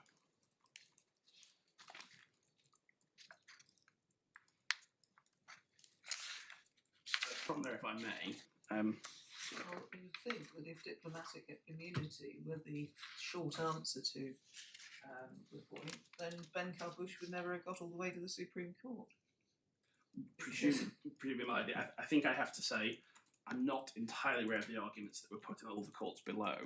So it may be one of those cases where, unfortunately, the point never occurred to whoever put it. Well, perhaps my understanding is at rather elementary level, but in each of the Ben Carbush is actually two cases. Well, Yes. one against Sudan, one against Libya. Each claimant is a Moroccan national working as a member of the domestic staff of They a were very both senior domestic staff. diplomat. Yes. If the answer is, well, if the claim against Libya or Sudan, as the case may be, attracts the diplomatic immunity which the individual senior diplomat carries, then you would have thought the case would have lasted about 10 minutes if it was as simple as that.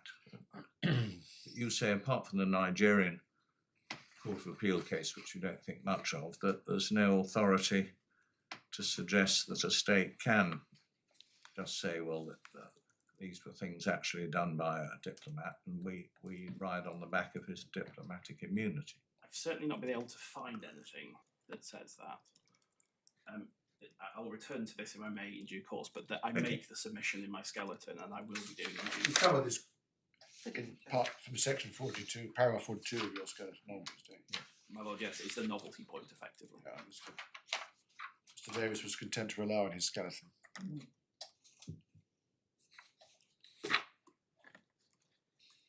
So if I can take the court then please to the Ben Carbush case to start with, as it were. It begins at 173 of the authority bundle. The first part I will take the court to will be paragraph 8, which is 180.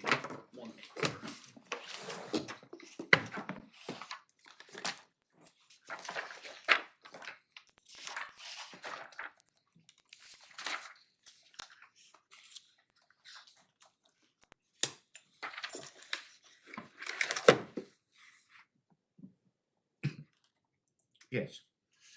What I will invite the court to take briefly from the highlighted portions of paragraph 8 is what I have already said in respect of the nature of customary international law in this case, namely the distinction between, first of all, acts of state and acts of administration, but also what's described as I think it's the classical statement of what Lord Atkin said in Sia Naviera Vascongada, and the extent to which that no longer forms the law of this country.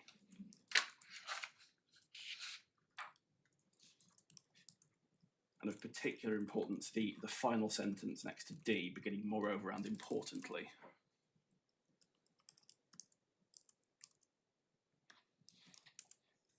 So it's the character of what is done, not the purpose behind it, that matters. And to that extent, I don't think there is in fact a dispute between myself and my learned friend.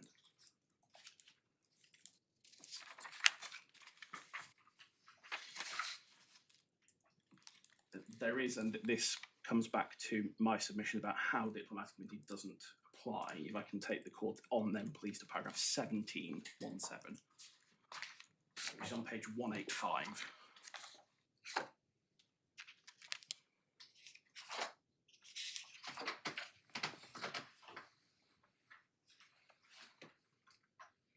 Lord Sumption begins there by explaining what state immunity is, but then in the percent being unlike diplomatic immunity, there is, I say, a total description for this court's purposes of what diplomatic immunity is and what its purpose is. Yeah.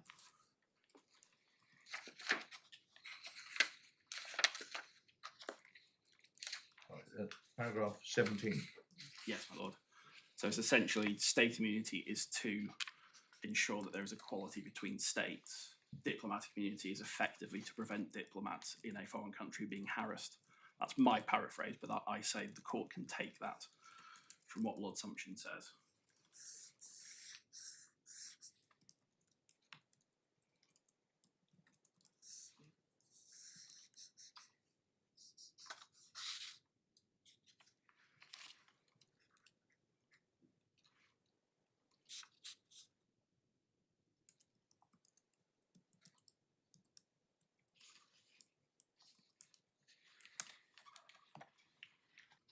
There is then, for our purposes, if I may, and apologies for jumping around, but paragraph 20. Before we leave that paragraph, I mean, quite helpful to you, isn't it? The pithy statement in the middle of that paragraph: in the modern law, the immunity does not extend to acts of private law character. Yes, my lord. That really sort of encapsulates the difference between the two types: Yes, acts of state and acts of administration. indeed so. And the problem, as I began by saying, is where one finds the line between that, unfortunately. Sorry, which paragraph did you want to go to? Paragraph 20 is 20186, please. And it's from paragraph 20 that I invite the court to say that Article 6, so the right to a fair trial, will always be engaged when a case of this nature arises, so where there isn't a claim to an absolute immunity. The same must, I say, logically be true for Article 47 of the Charter, because they deal with the same subject matter. And indeed, I think Lord Sumption says so later on in Benkovic.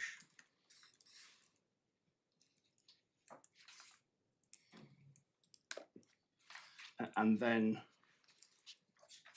there are, if I can invite the court to note paragraphs 25 to 27, although I won't take through those in detail now, there are comments made there about the status of the European and United Nations State Immunity Conventions. The reason I won't, if I may, go through those in detail is that we say what Mrs. Justice Ellenbogen said in her judgment between 25 and 26, at pages 97 and 98 of the core bundle, is right. Not benefit from me giving any further analysis of what her ladyship said. The essence of which is this court, and indeed the Employment Appeals Tribunal, would not be assisted by those conventions because they do not, so far as this case is concerned, describe what customary international law is.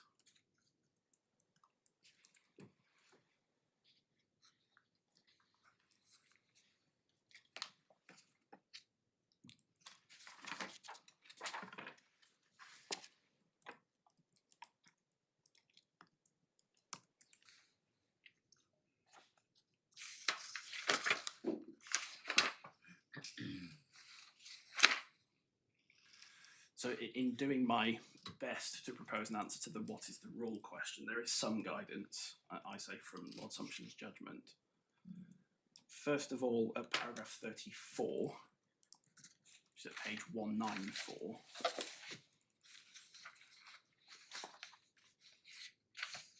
between B and C, there is a sentence, it's therefore necessary to ask what is the relevant rule.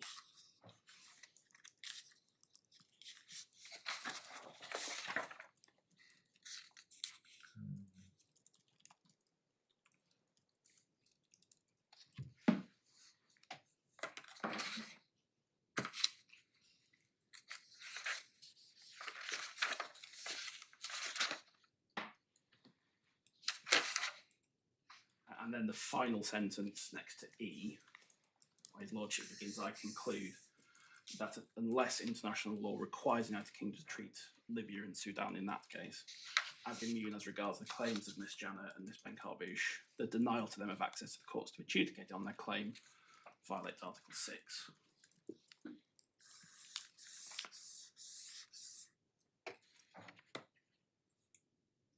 There are, again, I invite the court to note, rather than taking the court there, if I may, 51 and 52 give some history of the restrictive versus the absolute doctrine.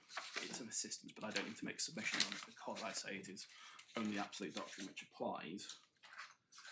It is of some note there, Lord Sumption does describe that the absolute rule didn't exist as a series of exceptions. It became the rule in due course, but that is, if I can put it this way, background rather than useful submission material for today. And where I then come to, and this is perhaps the principal point about this appeal, is paragraph 54.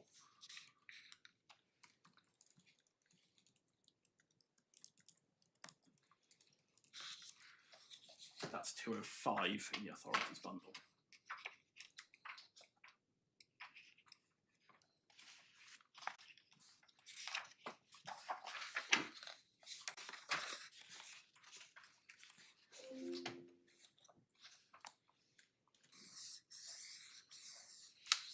So when I've said thus far, there is no bright line, but there is some guidance. This is the first piece of guidance I say can be usefully looked at.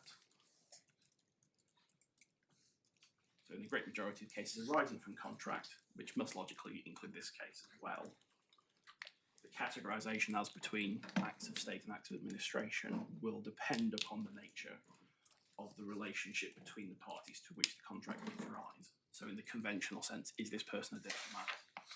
Is this person a member of the domestic staff? Is this person a member of the administrative and technical staff? And that is the distinction His Lordship then draws at 55. And that brings us to the essential proposition, which I don't believe is in dispute, which is diplomats will be unable to bring claims, the state will be immune. The other two categories will depend upon, first of all, the nature of their employment and possibly the nature of the act complained of.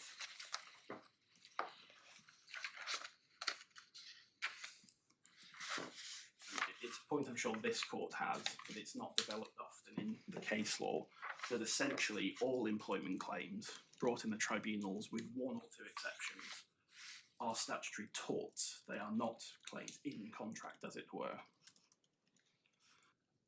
This point doesn't develop for Benkarbouche, but it must, I say, have some relevance logically. Because they are torts, they rely upon specific actions where duties exist.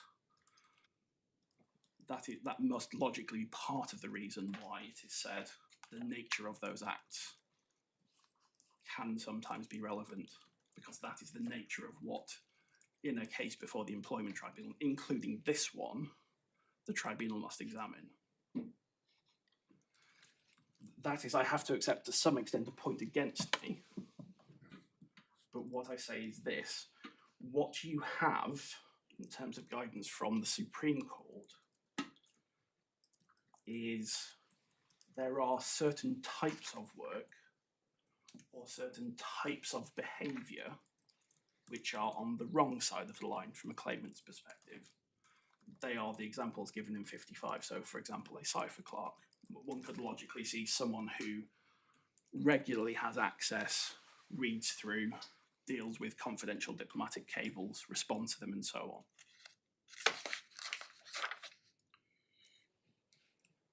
That, however, is not this case. And indeed, the findings of fact in this case do not support any argument that suggests there was such a role performed by the claimant. If I may return to Employment Judge Siegel, King's Counsel's judgment. So this is back in the core bundle, I'm afraid, now rather than authorities.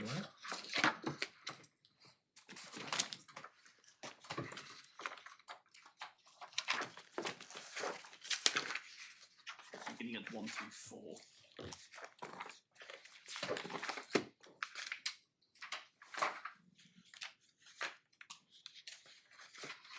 On 3-4.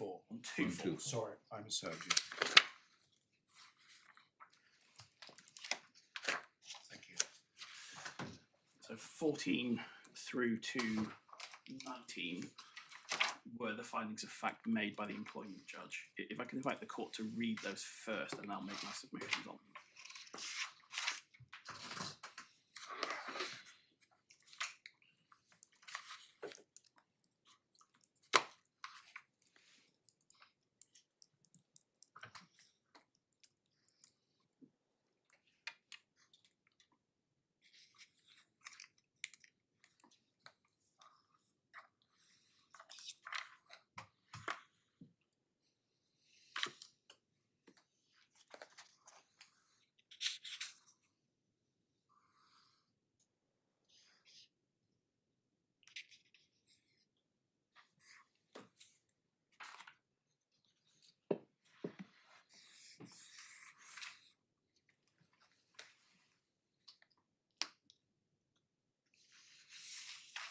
So at least during the period when at which she is making complaint, access to confidential documents was very restricted. My lady, yes. And indeed, that brings me to the submission I was going to make, which was the learned phrase raises an interesting, I say, academic point about what may or may not have happened in her first position as the social secretary to the ambassador. However, it's, I say, abundantly clear from the amended particulars describing the racial discrimination claim, it only relates to the second period of her employment. This is, if it is a concession I made in the Employment Appeals Tribunal as well. And the reason I made it is because if one reads the amended document, again, I'll give the reference, but I don't invite the court to read it in its totality now. But it's in the supplementary bundle beginning at page 16, that's 1-6. It begins by talking about the period just before the second period of employment begins. April 2013. My lord, yes. Yeah.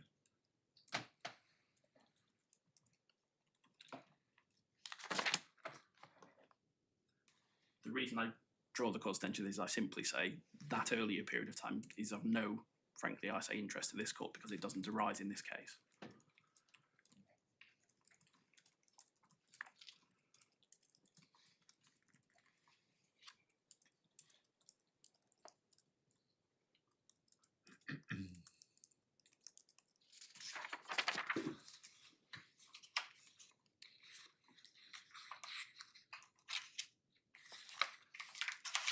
And whilst making that submission, I don't want to sound overly pejorative, but there has been a degree to which it's been quite hard, from my perspective at least, to nail down precisely what the respondent's case has been and is now in respect of what this court needs to consider, not in time periods, but what is the nature of what needs to be considered, because that has varied to some degree, it would appear to me at least, depending upon which court or tribunal this case has been before.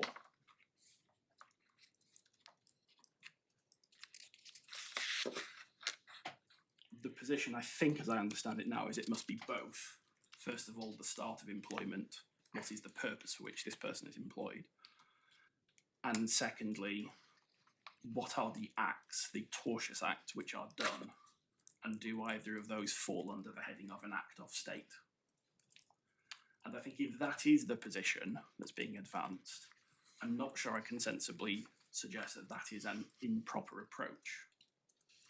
However, as I will come on to in due course, I do say in this case, it makes no difference because the acts relied upon are not in the nature of what I would describe as an act of state. They are not confidential diplomatic communiques. They are not material heading back and forth between a state intelligence services and its embassy. It is not discussion of negotiations relating to treaties or trade matters. And you have no evidence, I say, findings of fact that were made by the employment judge that says they were. Indeed, quite the contrary. The highest I say this case gets for the respondent on that ground is that the claimant occasionally had access to documents that were not in envelopes that went into the diplomatic bag. But the employment tribunal heard no evidence, and this court has no basis to conclude what the contents of those documents were. And if it were the respondent either below or now, that I take this as an example, and it's not the only example of this. If there was something about those communications, those documents, those behaviours to the extent they are relevant, that touched upon a particular sovereign interest, one would expect there to have been evidence about that, and there was not any. That is potentially because the person who gave evidence was not in post at the time of the claimant's employment. One of the side effects, unfortunately, of the case taking as long as it has to get to the point of a hearing before Employment Judge Siegel. But that was also because there had been a previous hearing about whether or not the employer had submitted to this country's jurisdiction before we got to the question of state immunity. That's not to blame the respondent, they have the witnesses they have, but it is to say that is the nature of the evidence that was before the employment tribunal. And I say if one is to make the submission, which is being made against me, of the nature of these acts, why they were done, how it is that touches on state immunity, that should have been a matter of evidence, not simply inference to be drawn from their nature. I think Mr. Davis, to some extent at least, rested his case on the fact that the claimant was the PA. Well, she was in her first period of employment. That's right. I invited him to by reference to the analogy he was drawing with the Saudi case, to say what it was specifically, by reference to verbs that the claimant had done. He didn't, as I understand him, he didn't put his case on in that way. Well, that's one of the reasons, my lord, why I took the court to the findings of fact section. Yeah. Because it's not simply a negative case I put, it's a positive case that the findings of fact do not support the conclusion which is contended for. So I'm not simply relying on the fact that my learned friend hasn't said it's these verbs, but more the fact that the findings of fact made. In 16 onwards. I think 14 was it, my lord? 14 Forgive onwards, me. yes. 16 particularly. 16 particular, my lord, yes. Simply put that to one side. There's no basis for making the submission on the basis of those findings of fact. That is my case.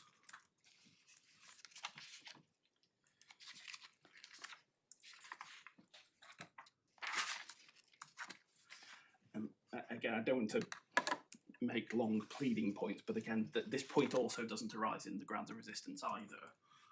There's no suggestion in there that the nature of the work was sufficiently close to an active state in the sense of cipher clocks and so on.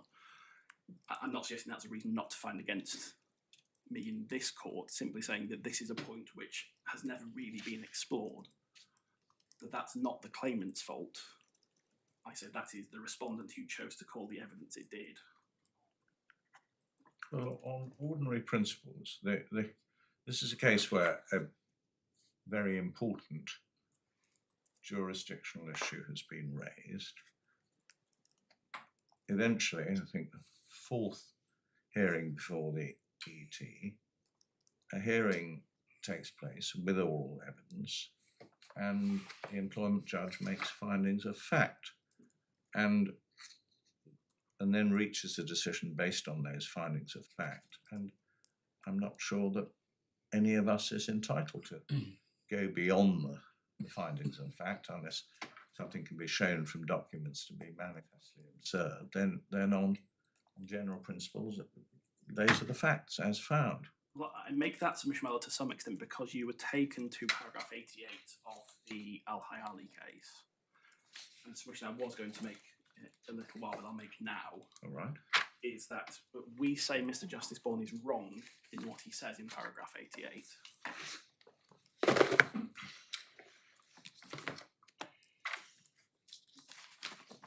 So, forgive me. This is where he says there can only be one answer after the findings of fact. My lord, yes. Because the first part is right, I accept you have the findings of fact, and as my lord, Lord Justice Bean says, you can't go behind those. My submission is that when Mr. Justice Bourne then says there is only one correct answer, I do not accept that that is a correct statement of the law. I say it's wrong. The reason I say it's wrong is because Lord Sumption effectively, well, not effectively, he does say that there is no single right answer, that it will depend upon the facts of each case, which side of the line a particular case falls on. I think maybe you're being a little unfair to Mr. Justice Bourne, if I may say so, because as I read his judgment, all he's saying is that on the facts of this particular case, it falls on one side of the line, and that is a bright line thing. I mean, once you get you read the earlier part of his judgment, he talks it's not a matter of discretion. So it may well be that Judge A thinks that it falls on one side and Judge B thinks that it falls on the other, but one of them's got to be right and the other one's got to be wrong. I think that's all he's saying. I don't think he's saying anything different from Lord Sumption. I hadn't taken from my learned friend submissions that is what he was saying paragraph 88 meant.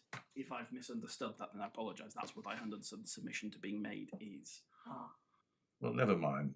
Anyway, look, Mr. Justice Bourne is a High Court judge. His views are not binding on us. Speaking for myself, whether to uphold a sovereign immunity defence or not is not a matter of discretion. No, I accept that. But whether it's a question to which there can only ever be one right answer doesn't seem to me very interesting. The only extent to which I say this is in this case, my lord, is that we say, because it's a case at least of mixed fact and law, if it was a judgment in this case, and my lord, you said at the beginning, it's the tribunal judgment that counts, and we agree. If Employment Judge Siegel reached a conclusion which was open to him, in the sense of not being perverse, then this court must uphold him. That's the only reason that I make the submission I do. Well, you're into Edwards and Bairstow territory. Yes. Yeah.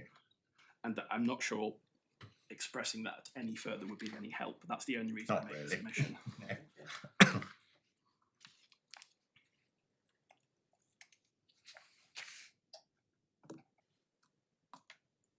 So I'm just going to pick up where we've got to, because we've traversed a fair amount of territory. Yes. Some parts of which were covered, I think, during my learned friend's argument, so I don't need to come back to. Since we are, I hope, in the co-bundle in the Employment Tribunal's judgment, can I refer back to a few other paragraphs just for note purposes, please? Yes. So these are parts of the reason why I say Judge Siegel did ask himself the right questions. So first of all, paragraph 7, the judge draws the distinction between what I've termed acts of state and acts of administration.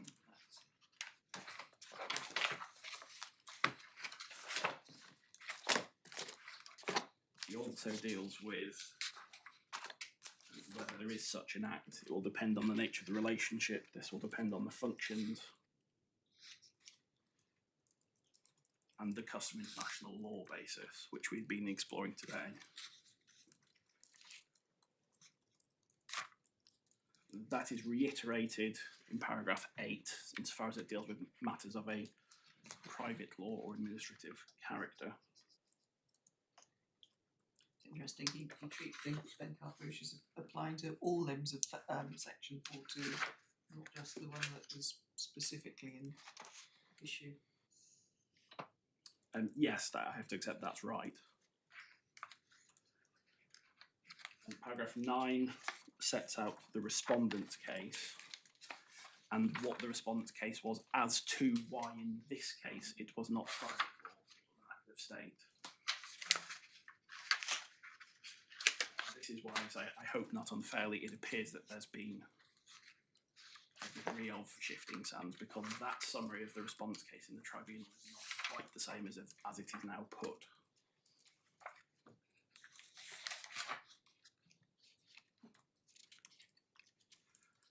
That followed by the findings of fact, to which I've already taken the court, and then critically I say the conclusion at 65, which is at 132.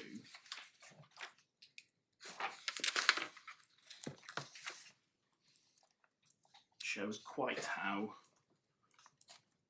the judge dealt with and in fact considered the points which are, it is being said, forgive me, were not considered.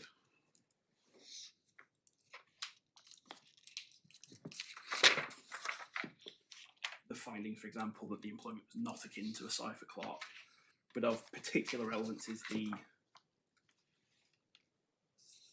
first sentence, I believe, forgive me, it's slightly smaller than I was hoping. Yes, the first sentence, whether the interactions complained of between the claimant and Mr. Gonzalez arise out of inherently sovereign or governmental act of the state of Spain, I hold that they did not. The judge hasn't simply, in the second half of that paragraph, addressed what is the purpose of this employee's employment. He has also addressed what were the purposes of functions, forgive me, not purposes, what were the functions of the acts in the form of the interactions between the claimant and Senor Gonzalez. He's analysed that, as we point out in our skeleton, following a very long and indeed emboldened quotation from paragraphs 53 to 59 of Ben Carbush, which immediately precede that decision. We accordingly say it cannot be right for the employment judge's judgment to be categorised as, first of all, not having taken into account all of that guidance, when all of the relevant points have not only been quoted, but emboldened where they apply to this case.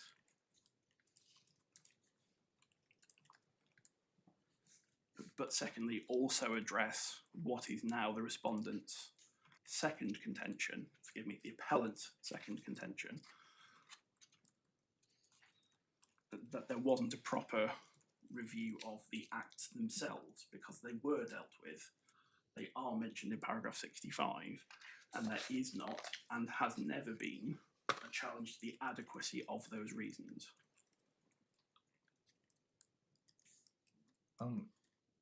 He makes findings of primary fact, you've shown us in paragraph 15 onwards, about the the contract and the nature of Ms. Lorenzo's job. He doesn't make findings of fact about the alleged racist remarks or discriminatory treatment or whatever.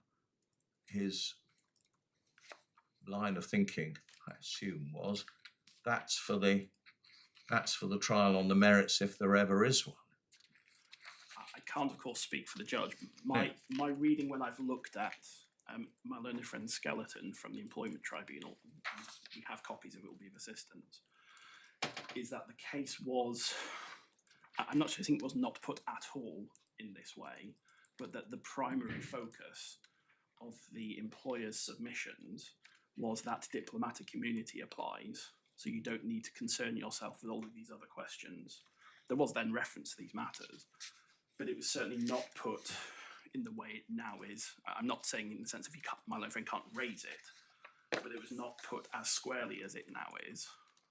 Well, he's saying that what the employment judge should have done is gone through the ET1 at least in some detail, and in the sections of the ET1 which relate to what the claimant was complaining of, to say, well, that's an inherently sovereign act, that's not, that is, that isn't, and so on. And if the employment judge wasn't asked to do that, then it's a bit tough for his judgment to be criticised on the basis that he deals with it in effect in the first sentence of 65.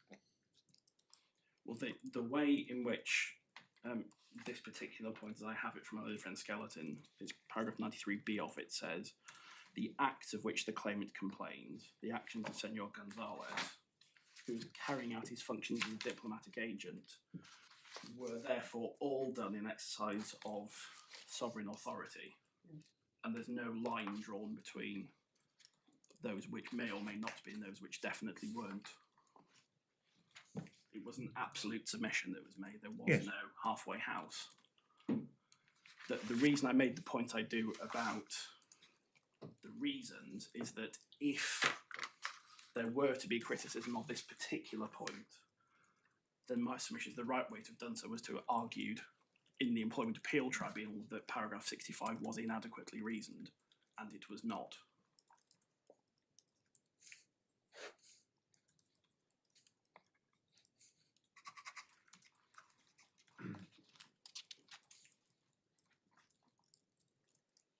I think we probably ought to see if we could be sent at some stage the skeleton arguments of each side before the ET.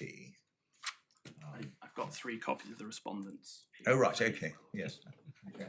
Come to think of it, I'm not very interested in yours, but if you've got 3 copies of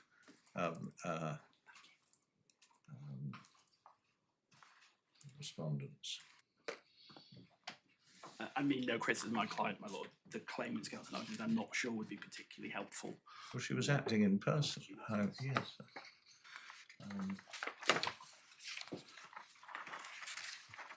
And the relevant section for this issue, my lord, begins at, it's marked as page 40, the final 3 pages of the skeleton.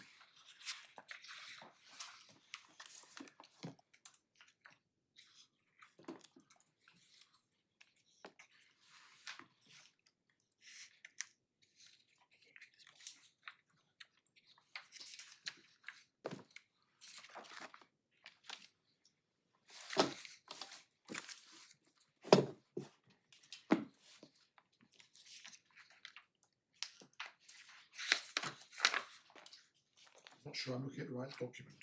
Mine says respondent's skeleton argument. That's right. Yes. Yes, in the tribunal. Paragraph 93. That's the part I've just read to you, my lord, but the section begins a page before that. Yes. I wouldn't want to. Oh, forgive me. I think I've seen what my lord. Yes. I think I may have only given you back 2. Forgive me. I've given you a further copy of our skeleton for this appeal. This is the 3rd copy. Yes. I'm sorry, My lord. colleagues are very quick. Given the wrong My one. colleagues are very quick to understandably to think I was at the wrong end of the stick. But on this occasion, rarely I was. I'm afraid the Right, fault so was mine. we've got that one already. I'm afraid the fault was mine on this occasion. I do apologise. Okay, so it is the respondents, but in this case, the other way around. And you, so let me catch up. Paragraph 41. Did you say? Page. Page 41. Thank you.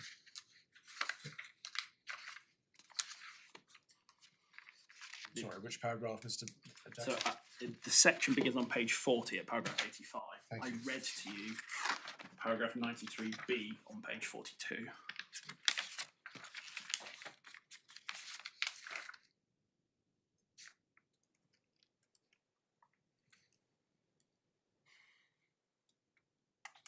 Yes, thank you.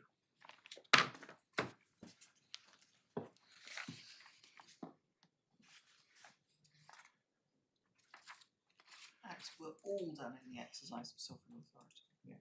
Yeah, so that's what I characterised as it's the all or nothing submission. that was made. I should say, in saying that, the respondent did not disclaim the possibility of there being other matters, but there was only a positive case advanced in writing, at least the way you have. Well, thank you for that additional document. Thank you both generally for not submerging us, as we're so often submerged in hundreds and hundreds of pages of documents. We've got, now that we have this, the ones which matter. Okay, right, where do we go next? I'm about to move on to another topic, my lord. I know we're not quite at 1 p.m. yet, but it might be if we are to take a lunch break. Now might be convenient moment, or I can simply press on, whichever works best. It's 10 minutes. It's 10 to 5. I don't like them, whatever you want. Can we continue? Well, you make very concise submissions, Mr. Jackson, so let's see how far you get by 1 o'clock or thereabouts. So what my essential summary of those submissions I've just made are is that, first of all, if we are right about the parts of Ben Carbouche which are binding, the only question which this court needs to examine in any great detail is the question of whether section 4.2a is justified by customary international law.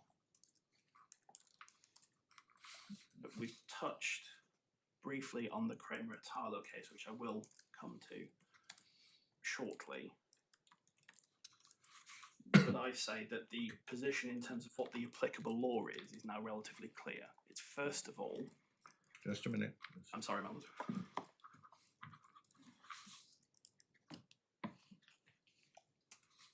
Yes, thank you. And first of all, whether Articles 6 and 47 of the respective treaties are engaged, and you have Lord Sumption's answer, which is that they are. Yes. Secondly,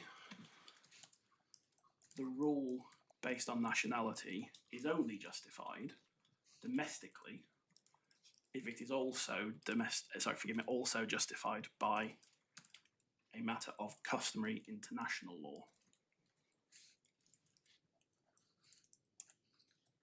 The rule in section 4.2a.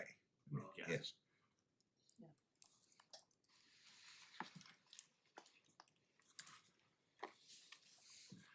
Whether or not a particular rule is justified, the court has been through this morning, and indeed my lady, Justice Andrews, dealt with the wide academic case law literature, so I won't repeat what is said, but I will simply say this court does not have the material upon which it could support a conclusion there was such a rule.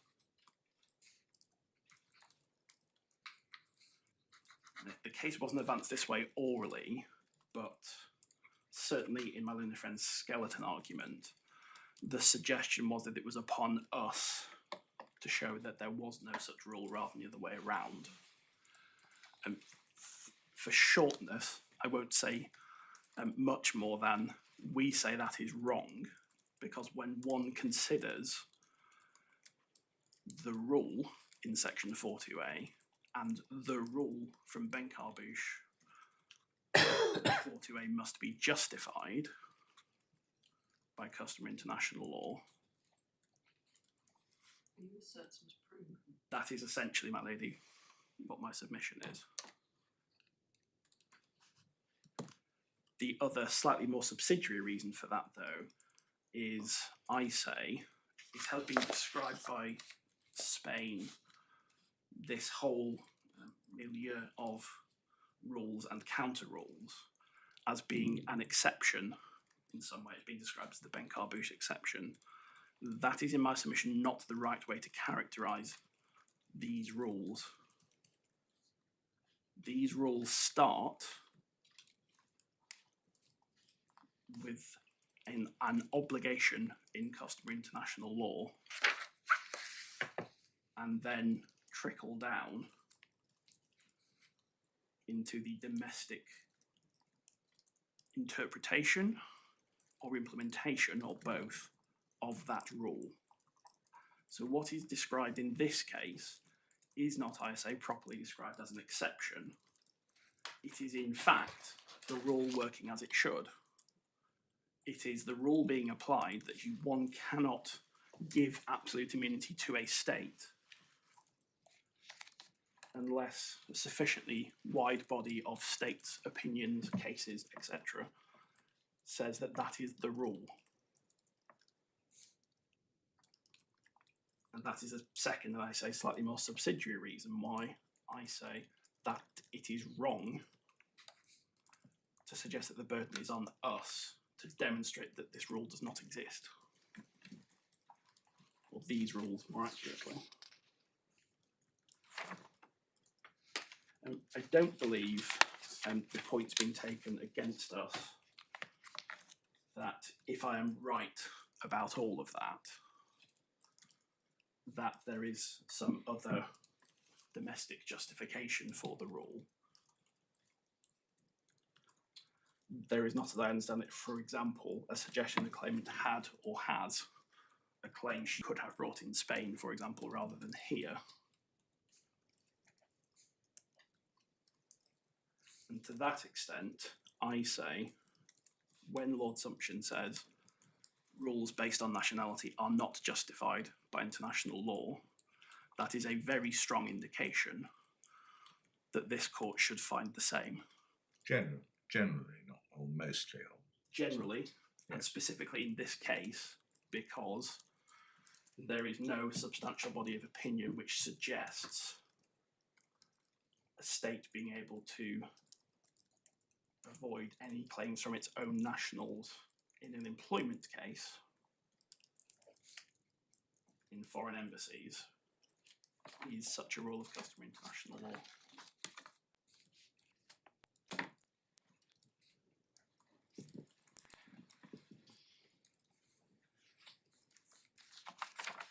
And from there, I'm going to move on to diplomatic immunity. All right, well, that is a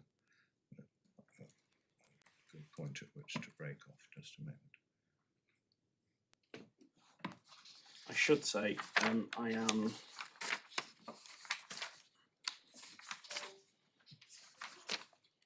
about 3/4 of the way through, so I shouldn't be, I hope, too much longer. Well, then you're going to pass the baton to Miss Page. Apologize.